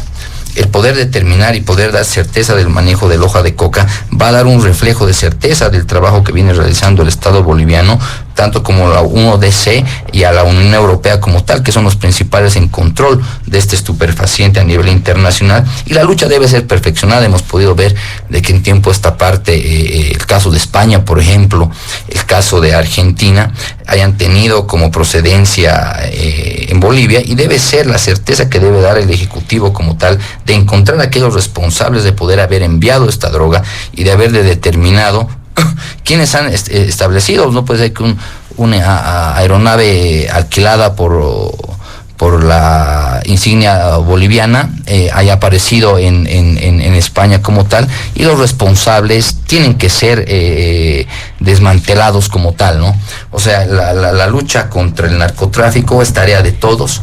Nadie puede ver, pero sí se debe exigir una diferenciación en lo que viene a ser el consumo humano, y la desviación objetivamente de toda esta hoja de coca debe ser penada y controlada por el Ministerio de Gobierno a través de las direcciones correspondientes, que le van a dar una certeza, y va a ser al cúmulo de recobrar nuevamente la confianza en lo que viene a ser el trabajo que está realizando el gobierno, y que sea perceptible para la sociedad y el boliviano de a pie, que día a día puede ver en las noticias todo esto, y la certeza que se viene realizando debe ser perfeccionada, como se ha visto y como lo he indicado anteriormente. Existe una ley posterior a la ley 1008 que establece el procedimiento en lo que viene a ser incluso la incautación de aeronaves como tal, que refuerzan aquellos mecanismos y aquellos organismos tanto de seguridad interna como del otras fuerzas como tal, y asignándoles mayores materiales para que puedan realizar este trabajo, que esperemos que sea robustecido a la fecha para certeza de todas y todos los bolivianos.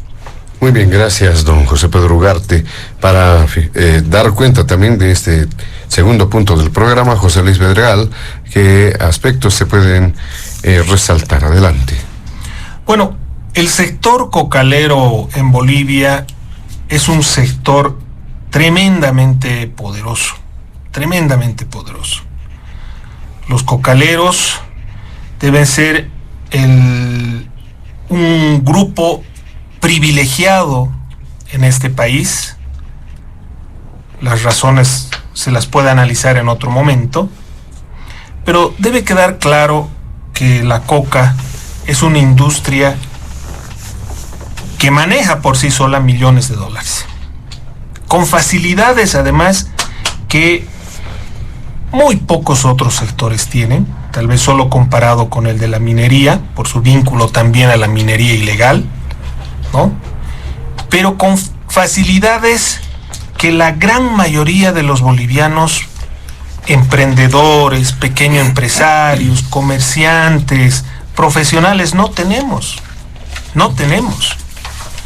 En cambio, los amigos productores de la hoja de coca tienen en su reducto del Chapare pistas pagadas por todos nosotros, por todos los bolivianos. Con nuestros impuestos les pagamos pistas aéreas.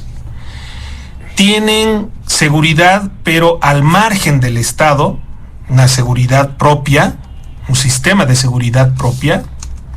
Tienen diputados y senadores como ningún otro sector, más diputados y senadores que ningún sector, ni siquiera el sector empresarial. Son el sector con mayor presencia política. Son además quienes controlan su negocio a nivel nacional, es decir, son quienes operan para el Estado el control de su actividad económica, ¿no? Ellos manejan la Dirección General de Coca, ellos manejan, en fin, todo lo que se refiere al control y al registro de la producción de coca, es decir, tenemos al gato cuidando a los ratones, o al ratón cuidando a los quesos, ¿no? Al queso. Y por eso mismo nadie sabe lo que hay en este mundo del Chapare o de la producción de coca. Porque claro, si ellos mismos son los que se regulan, los que se controlan y no hay transparencia, y por eso un dirigente cocalero en las horas pasadas señalaba que el registro que tiene el Estado a través de la Dirección de Coca no coincide con el verdadero registro que tienen las 6 federaciones, ¿no? Porque claro, tener la posibilidad de cultivar coca es pues tener un gran negocio. Mientras el productor de miel, mientras el productor el textilero, mientras el emprendedor tiene que pagar impuestos, tiene que pagar patentes, tiene que pagar esto, aquello, que el Estado va, lo estrangula, ¿no? Le pone todo el peso de nuestra normativa. Es realmente un Estado enemigo del productor, del comerciante individual, del ciudadano. Al cocalero le da absolutamente todas las facilidades. Contrólese usted. Usted registre a sus miembros. No, ustedes nomás vean, controlen Sacaba. No hay problema si no sabemos cuántos son. No, tampoco no hay problema si no sabemos dónde va su producción. Eso no ocurre en los otros sectores productivos del país. Imagínense, y además tienen, como decía, diputados, senadores, etcétera, que protegen los intereses de este grupo. Pero además, como ningún otro emprendedor o productor de nuestro país, no pagan impuestos. ¡Ah, caramba! ¿Qué tiene un cocalero que no tenga un ingeniero, un médico, un albañil, un productor de soya, cualquier emprendedor o productor de nuestra patria que con tanto esfuerzo no solo sobrevive ante la carencia de empleos, porque este Estado no genera empleos para nadie, y a pesar de eso lo agarra del pescuezo al que sí genera su propio empleo, le compite ilegalmente además como Estado, deslealmente como Estado, ¿no? Pero a este sector ni impuestos le cobran, cuando maneja millones por año.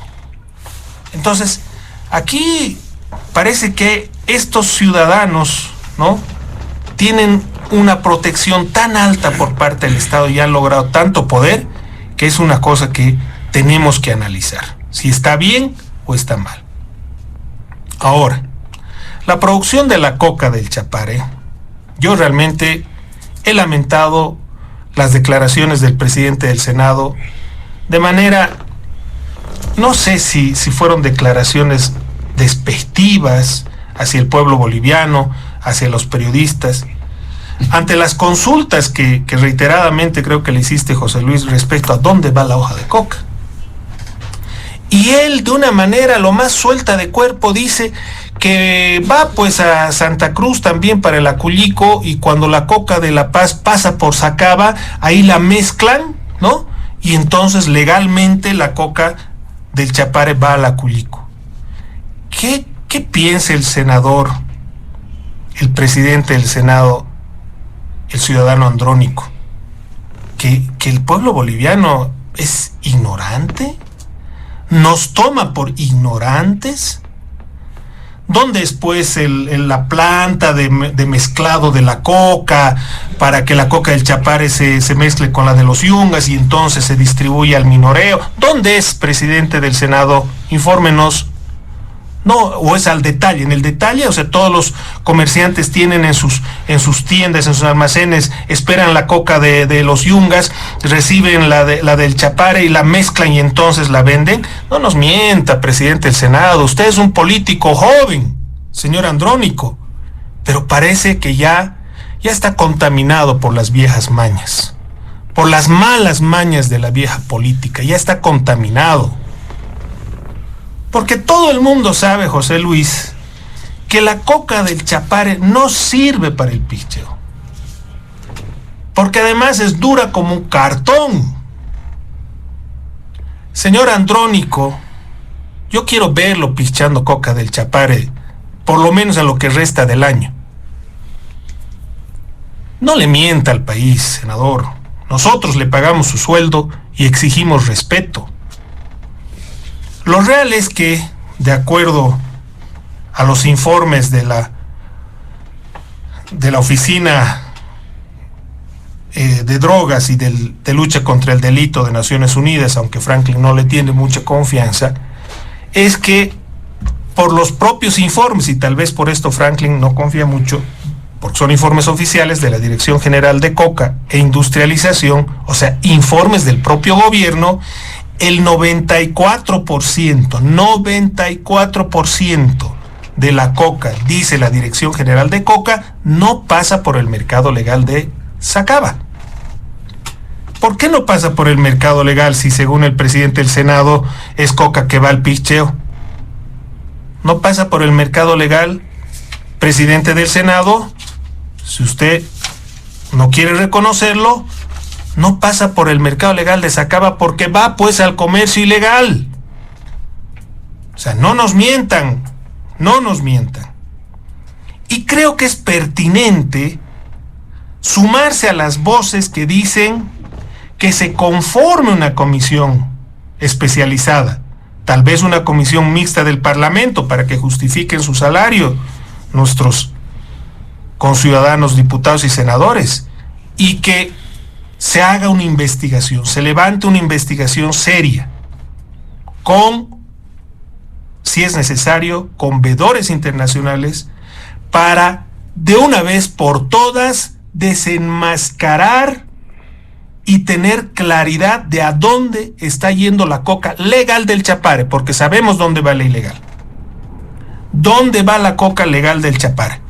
Que de una vez se aclare este tema, porque esta producción que está yendo a un negocio ilícito, peligroso, al narcotráfico, lo he dicho y lo repito permanentemente, está asociado a otras mafias. Por eso en el Chapare tenemos además la presencia de contrabandistas, de chuteros.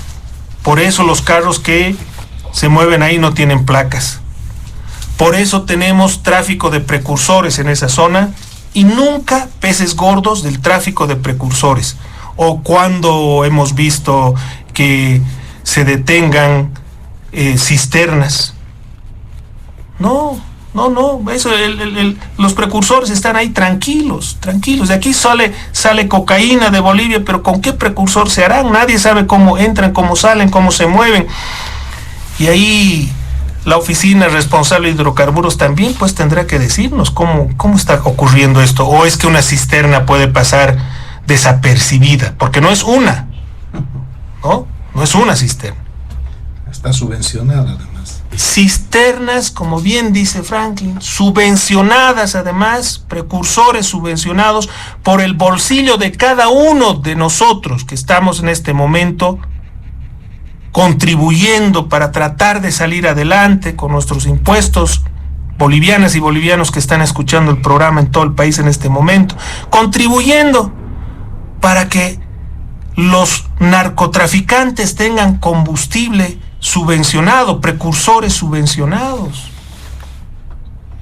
¿Qué pasa con el Chapare, donde además se dan asesinatos impunes, incluso a policías, como ha ocurrido con una pareja en un caso famoso que hasta el día de hoy no tiene esclarecimiento? O sea, aquí lo que tenemos lastimosamente es un Estado que está ocultando las cosas al país. Y si hay proteccionismo, acusación hecha por nada más y nada menos que el propio presidente del Movimiento al Socialismo y exmandatario de Estado, yo no sé qué está esperando el Ministerio Público para investigar.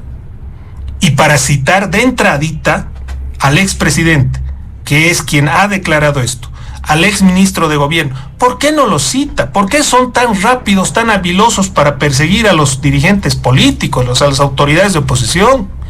Pero para estas cosas parece que estuvieran durmiendo quién sabe dónde. Pero bueno, aquí lo que tenemos lastimosamente es un Estado que no funciona.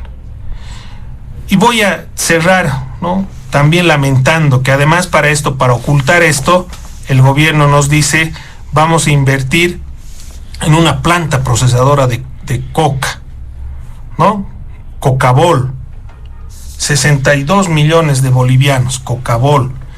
Yo no sé qué hace el gobierno invirtiendo en temas que tienen que ser además propios del sector privado, del emprendedor, del ciudadano, va a competir. Y es tan irracional, 62 millones de bolivianos para generar 40 empleos, dice el CEDEM y Cocabol. 40 empleos directos y 220 indirectos. Si quieren hacer eso, yo les sugiero mejor, denles nomás, dividan 62 millones entre esos 260 beneficiados y a cada uno le va a tocar casi 250,000 bolivianos. Y seguro que van a ser empresas mejores que Cocabol. O sea, no nos tomen el pelo, por favor, no nos tomen el pelo. Y el Estado deje de competir con los bolivianos, deje de competir con los ciudadanos. Dele condiciones a los ciudadanos para generar su pequeña empresa, generar su pequeña industria, generar su comercio. Dele facilidades, dele estímulos fiscales, genérele condiciones. Permítale tener acceso al gas domiciliario, al internet, conectividad, capacitación, búsquele mercados, invierte esos 62 millones que este año o que para el próximo quieren 7,000 millones en empresas públicas, que se van a ir al agua, van a ir a la basura porque son empresas deficitarias en el corto plazo. Todos ya sabemos cómo termina una empresa pública. Destine, presidente, esos 7,000 millones a los emprendedores de Bolivia, a los jóvenes que como no le genera a usted empleo, están buscando su empleo en el internet, están buscando generar su propio pequeño negocio. A ellos tienen que ir esos 7,000 millones. Y no a los cocaleros. No subvencionarle nosotros también con nuestros impuestos, también subvencionarles una planta industrializadora. No, por favor. Pero bueno, en el fondo aquí lo que se quiere es tratar de disfrazar la realidad. Y que no veamos el daño que le está haciendo al país, a la economía y a la sociedad, a la seguridad de nuestras familias, la coca ilegal e incluso la coca legal del Chapare. Muy bien, muchas gracias. Le damos a José Luis Bedregal. Si desean nuestros invitados, brevemente un par de minutos, por favor, para realizar algunos apuntes sobre este segundo punto del programa. Don Franklin Pareja. Gracias, José Luis. A ver, el narcotráfico es un flagelo, pero es un negocio. Es un negocio transnacional, extremadamente poderoso, que tiene sus tentáculos prácticamente en todo el mundo. No hay ninguna posibilidad de que el narcotráfico campee impunemente en un país si es que no ha logrado penetrar las esferas del poder del país. Por lo tanto, la colusión que existe entre el narcotráfico y los gobiernos es absolutamente directa. Y Bolivia, que es un país sin institucionalidad, con autoridades mediocres, con una policía que cuando tú ves un policía en la calle y se te acerca, nunca se te está acercando para darte una buena noticia. Te tienes que poner a temblar o te tienes que escapar, porque no tienes una policía amiga, tienes una policía que más parecen con antifaz que realmente haciendo honor a ese uniforme que nunca deberían manchar, para ser batidas a toda hora, campeones, para cobrar de vidrios oscuros a título de seguridad, campeones, para hacer sus inspecciones vehiculares y los autos todo un desastre, chocándose todos los días, supuestamente hay inspecciones, son campeones. O sea, Bolivia no tiene policía amiga. Pero son instituciones porosas. Entonces los narcotraficantes ingresan fácilmente. Claro, porque me imagino que con $1 millón le arreglan la vida a un funcionario corrupto. Y como esto mueve miles de millones de dólares, o sea, la platita no falta, ¿no? Y entonces no faltan jueces, no faltan fiscales, no faltan policías, no faltan militares, no faltan ministros, no faltan viceministros, que entren pues a este juego. Y nos quieren hacer creer de que están luchando. Por favor. Es un negocio multimillonario. Y en los países donde no hay institucionalidad, obviamente pueden campear a sus anchas. Marcet es la iconografía de la impunidad de un Estado que no tiene los más mínimos estándares de control. ¿Cómo es posible que tenga sus mansiones, que juegue en un equipo de fútbol, que viva con su familia? Es decir, una vida a cuerpo de rey. El principal capo del narcotráfico en Bolivia, además de que ya la policía paraguaya había alertado de la presencia de este delincuente. Eso es Bolivia, ¿ah? Narcos en este país, lamentablemente, tenemos autoridades que no dan la talla. Pero no vengan, porque tarde o temprano las cosas se van a recomponer. Colombia, y empezando a manejar datos, supuestamente produce 972 toneladas de cocaína. Perú 785 y Bolivia 317. O sea, producimos mucha cocaína en el país. Y son los tres. Claro que Colombia produce casi el triple. Primera cosa que nos tiene que llamar la atención. Aquí está la DEA. La DEA está décadas en Colombia y sin embargo Colombia sigue siendo un emporio del narcotráfico. Entonces la evidencia empírica no está en favor de la DEA y yo soy absolutamente escéptico de la validez y de la efectividad de la DEA. O sea, los que sueñan con que vuelva la DEA para que esto mejore, por favor, que no vuelva. De hecho, es probable que sea parte del problema y no parte de la solución. Pero eso no significa que no podemos hacer una lucha efectiva. Pero ¿cómo vas a hacer una lucha efectiva si los cocaleros han subido al poder? El principal jefe de todo el clan cocalero ha sido el presidente de este país. Entonces, por eso el Chapare es una tierra donde los policías y los militares tenían que pedir permiso y tener la anuencia de esas 6 federaciones para poder llevar adelante sus operaciones. O sea, ¿quiénes mandaban ahí? No mandaba el Estado, mandaban ellos. Por eso le están invadiendo su espacio independiente. En términos de volumen y de negocio, solamente para que la población sepa un datito de Estatiza. En Bolivia, un gramo de cocaína cuesta $6, o sea, más o menos 42 bolivianos. Y en los Emiratos Árabes, $286, unos 2.000 bolivianos. Ya, ¿quién se lleva el negocio? No, el negocio no está en Bolivia. Los cocaleros siguen siendo unos pobres campesinos que ganan alguito, se hacen 2 departamentos, se hacen prestes grandes, en fin, pero siguen siendo miserables, pues. Ojalá viéramos desarrollo, no, se lo tiran además todo porque les encanta ostentar su platita y todo. Entonces, no hay una lucha efectiva, porque estamos penetrados, porque no tenemos institucionalidad, porque tenemos autoridades lamentablemente porosas, porque nuestros jefes principales comandantes de lucha contra el narcotráfico, los 5 últimos han sido pillados y agarrados, los que tenían que luchar, esos precisamente son los principales operadores. Entonces, en esas condiciones tenemos todas las de perder. ¿Qué hay que hacer? Con esto cierro, querido José Luis. Hay que institucionalizar este tema. Y es verdad, hay que despolitizar. Y hay que instalar los radares, hay que controlar los aeropuertos, hay que agarrarlo a Marcet. Esas cosas hay que hacer. ¿Y sabes qué se necesita para eso? Voluntad política. Pero si no hay voluntad política, se ponen en sospecha también las autoridades. No es cuestión de hacer operativos todos los días como falso afanes. Es cuestión de demostrar con datos y con claridad resultados efectivos. Muy bien, gracias, don Franklin Pareja. Pedro José Ugarte, brevemente, por favor, dando este segundo punto. Gracias, José Luis. Efectivamente, yo ya no creo en las comisiones legislativas, la verdad, para la lucha contra el narcotráfico como tal.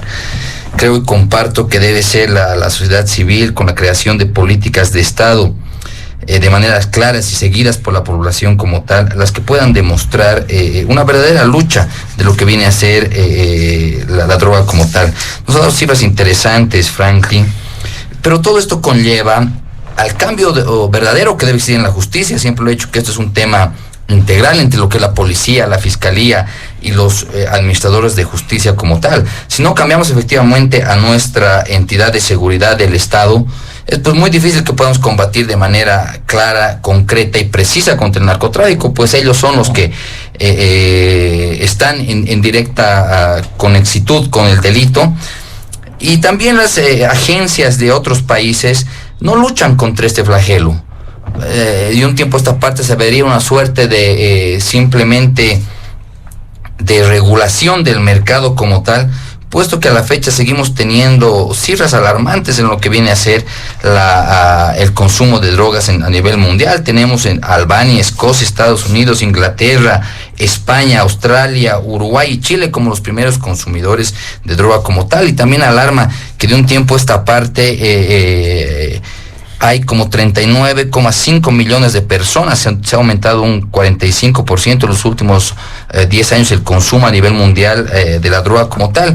Y comparto que debemos de ver y no estigmatizar el tema de la culico y la hoja de coca como tal, sino aquel mercado ilegal que debe ser combatido por el Estado y evitar que se produzca esta droga que sale al extranjero y hace un daño significativo, como te decía, a todas las personas, ya que ha podido haber un incremento de 39,5 millones. Se debe de luchar contra la producción ilegal de la hoja de coca como tal y encontrar las metodologías correspondientes, pero también dejando de lado en todo esto, y como decía y lo mencionaba anteriormente, lo establecido en el artículo 384, se puede dar una industrialización de lo que viene a ser la hoja de coca y corresponde a que sea el Estado quien determine el impulso correspondiente, tal vez de una manera más objetiva y con políticas de Estado y no de gobierno, para que esto pueda perdurar en lo que corresponda el beneficio para muchas familias y no solamente unas cuantas. Muy bien, muchas gracias, don José Pedro Ugarte, también haciendo referencia a este tema. Para finalizar este segundo punto, don José Luis Bedregal, adelante. Bueno, a ver, este sector es tan poderoso, tan privilegiado, que hasta equipo de fútbol tiene, ¿no? En la liga profesional.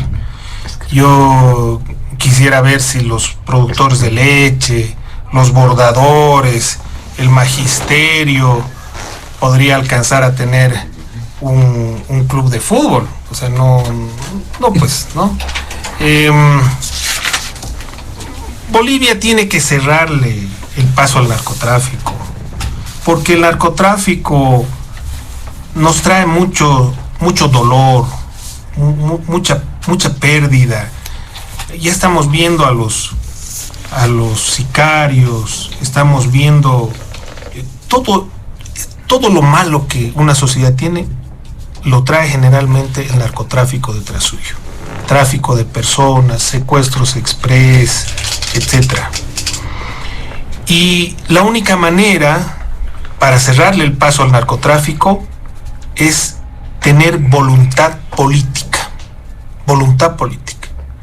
Y esa voluntad política que esté dispuesta a no vender instituciones, a no venderse como autoridades, a seguramente esas tentadoras cifras que la mafia del narcotráfico ofrece en el mundo.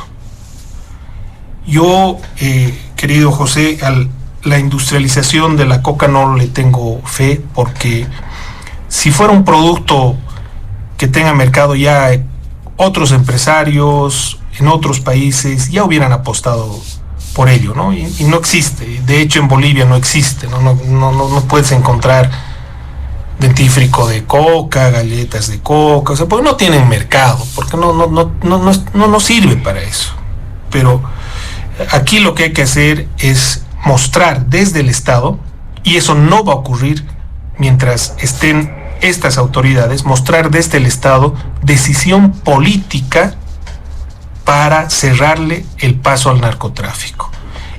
Como otros temas, solamente va a tener un viraje y un cambio cuando al frente del Estado boliviano, en el Ejecutivo, en el Judicial, en el Legislativo, el Tribunal Constitucional, estén bolivianas y bolivianos que tengan la valiente decisión honesta y sincera de cerrarle el paso al narcotráfico, con todo el costo y el riesgo que esto pueda significar en una lucha frontal, de la mano de la comunidad internacional, porque nosotros como Bolivia no tenemos la fortaleza institucional, no tenemos las armas necesarias para combatir con este negocio transnacional ilegal. Pero si las autoridades que estén al frente del gobierno van a ser las mismas que hemos tenido en los últimos 17 años, tengamos la certeza de que el narcotráfico se va a seguir apoderando de territorio, de instituciones, de carreteras, de pistas que nosotros financiamos, que nosotros construimos para supuestamente el desarrollo de nuestras regiones, para que se pueda generar fuentes de ingreso, de empleo para nuestros hijos, nuestros hermanos, nuestras familias, pero que al final son aprovechados para el negocio ilícito del narcotráfico. Bolivia, en estos años, ya desde hace unos 30 años atrás, viene perdiendo terreno y viene perdiendo soberanía, porque ya no tiene control de su espacio aéreo, no tiene control de zonas específicas donde se produce la coca y la cocaína, tanto en el llano como en el altiplano, ya no tiene control de sus instituciones, porque lastimosamente muchas de las autoridades que han pasado y que ahora han decidido entregar la soberanía boliviana, entregar la seguridad de las familias bolivianas, entregar la esperanza de las nuevas generaciones, de nuestros jóvenes, al negocio ilícito y transnacional del narcotráfico. Esto solamente va a ser posible cambiarlo si damos un viraje político de 180 grados para de una vez retomar el control de las instituciones estatales y volverlas a poner o ponerlas adecuadamente al servicio de los intereses de las personas, de las mujeres y de los hombres que trabajan honestamente en nuestro país. Basta de instituciones ineficientes, corruptas, corrompidas, que solo compiten o que le ponen obstáculos a las bolivianas y bolivianos. Necesitamos un Estado que defienda a sus ciudadanos, que les dé facilidades, que lo proteja y que además le ayude a generar sus propios ingresos, a generar condiciones para que se desarrollen las regiones y los territorios y no estar protegiendo negocios que son nocivos contra la propia sociedad. Muy bien, le agradecemos a José Luis Pedregal. Rápidamente nos vamos al último punto de diálogo en Panamericana, simplemente a modo de reflexión.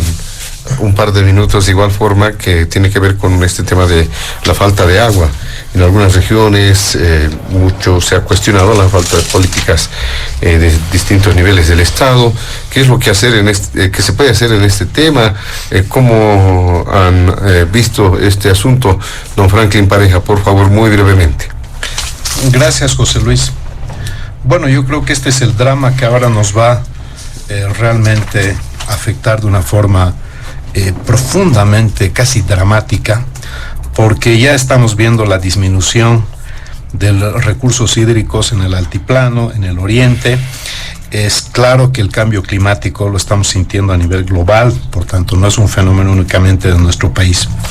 En consecuencia, estos temas se tratan a través del diseño de políticas públicas y que tienen que tener una planificación de mediano y largo plazo. No podemos llevar adelante procesos paliativos como cuando tuvimos la crisis del agua hace unos años y finalmente se dio una solución temporal, pero no una solución definitiva. Esos son parches. Si nosotros no nos enfocamos esto desde una perspectiva integral y multinivel, coordinada, eso significa el gobierno nacional y los gobiernos subnacionales, realmente estamos yendo en contrarruta y vamos a tener grandes dificultades. Está claro de que esto de hacer reuniones por separado, donde por cierto tenemos un gobernador, este es un gobernador totalmente extraviado, ¿no? O sea, ojalá algún día se ponga realmente a trabajar como debe ser y entienda que aquí hay cosas absolutamente sensibles a la vida misma. Y la coordinación ya no tiene que ser una cuestión en función de afinidad o vínculos políticos. Tenemos que tener una construcción técnica de soluciones. Hay soluciones que se las puede hacer con tiempo, pero son complejas en algunos casos, son difíciles en otros casos, son caras en otros casos, pero por eso la estrategia tiene que ser multinivel y sobre todo bajo el principio de subsidiariedad. O sea, no puede ser que un municipio resuelva el problema de su municipio. Esto tiene que ver, por ejemplo, con una metropolización de las políticas, tanto medioambientales, cuestiones de agua, cuestiones de basura. Es un drama lo que está viviendo el país y adicionalmente a eso tiene que haber una cultura, es decir, Bolivia tiene que entrar en una campaña donde realmente empecemos a tomar conciencia de que una gota de agua es un recurso imprescindible que se está agotando a ritmos acelerados. Ojalá haya conciencia en este tema y esto sí que es una cuestión donde todos tenemos que hacer sinergia.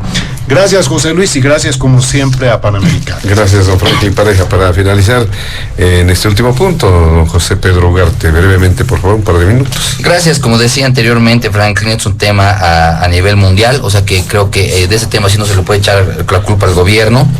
Debe de entenderse desde el punto de vista estrictamente de la integralidad como tal, que lo establece la Constitución Política del Estado, en lo que viene a ser las competencias exclusivas del nivel central del Estado, de forma concurrente con los gobiernos departamentales y municipales. Y comparto también, no sé si es que el gobernador de La Paz está enterado de la sequía como tal, y debe de contratarse nomás asesores en lo que corresponda.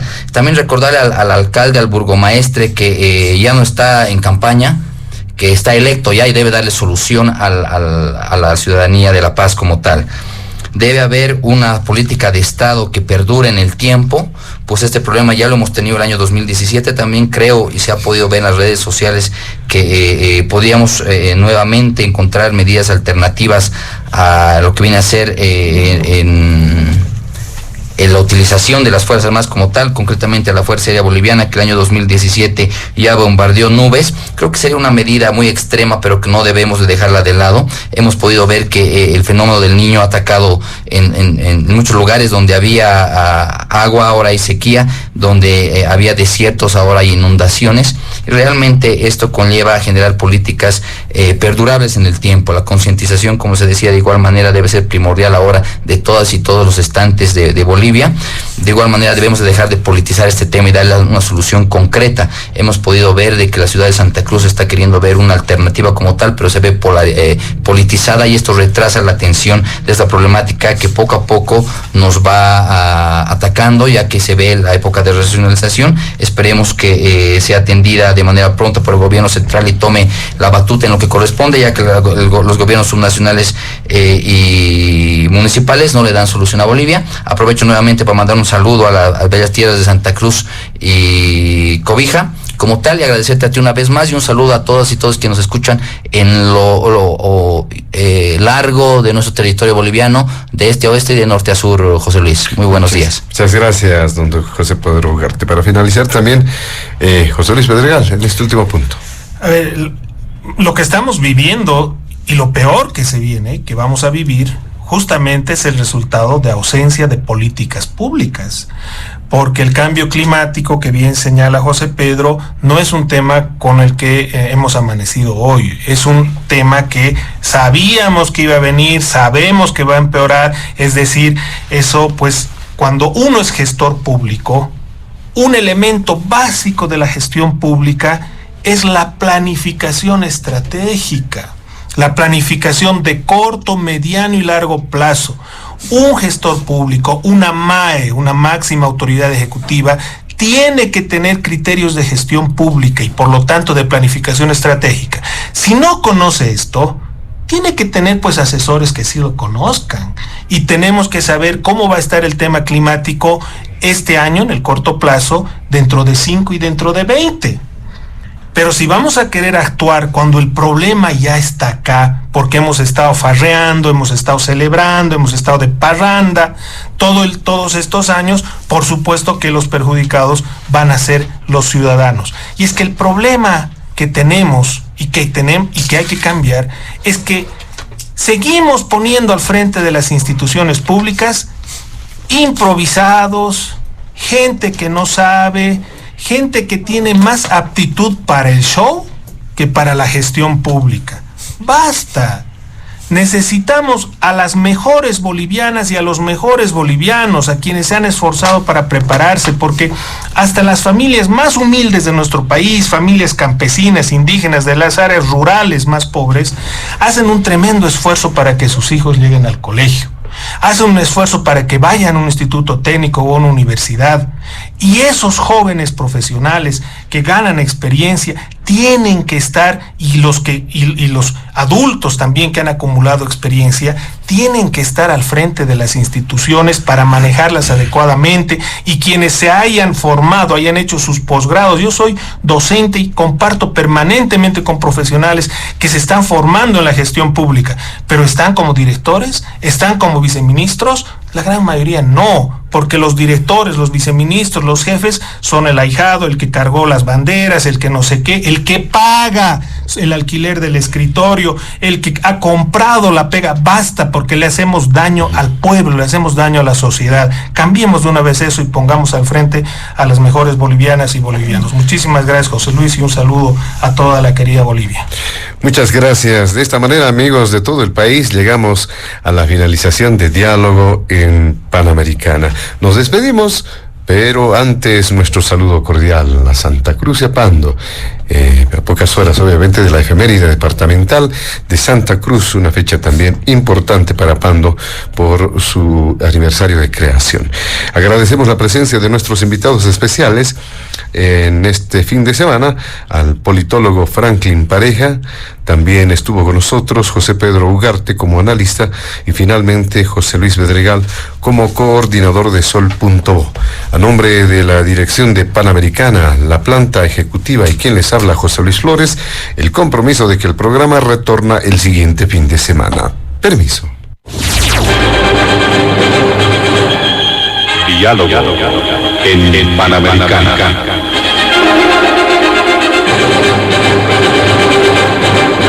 La radio agradece por la atención prestada al programa de hoy. Les invitamos a la próxima entrega del Departamento Periodístico de Panamericana, cuando anunciemos.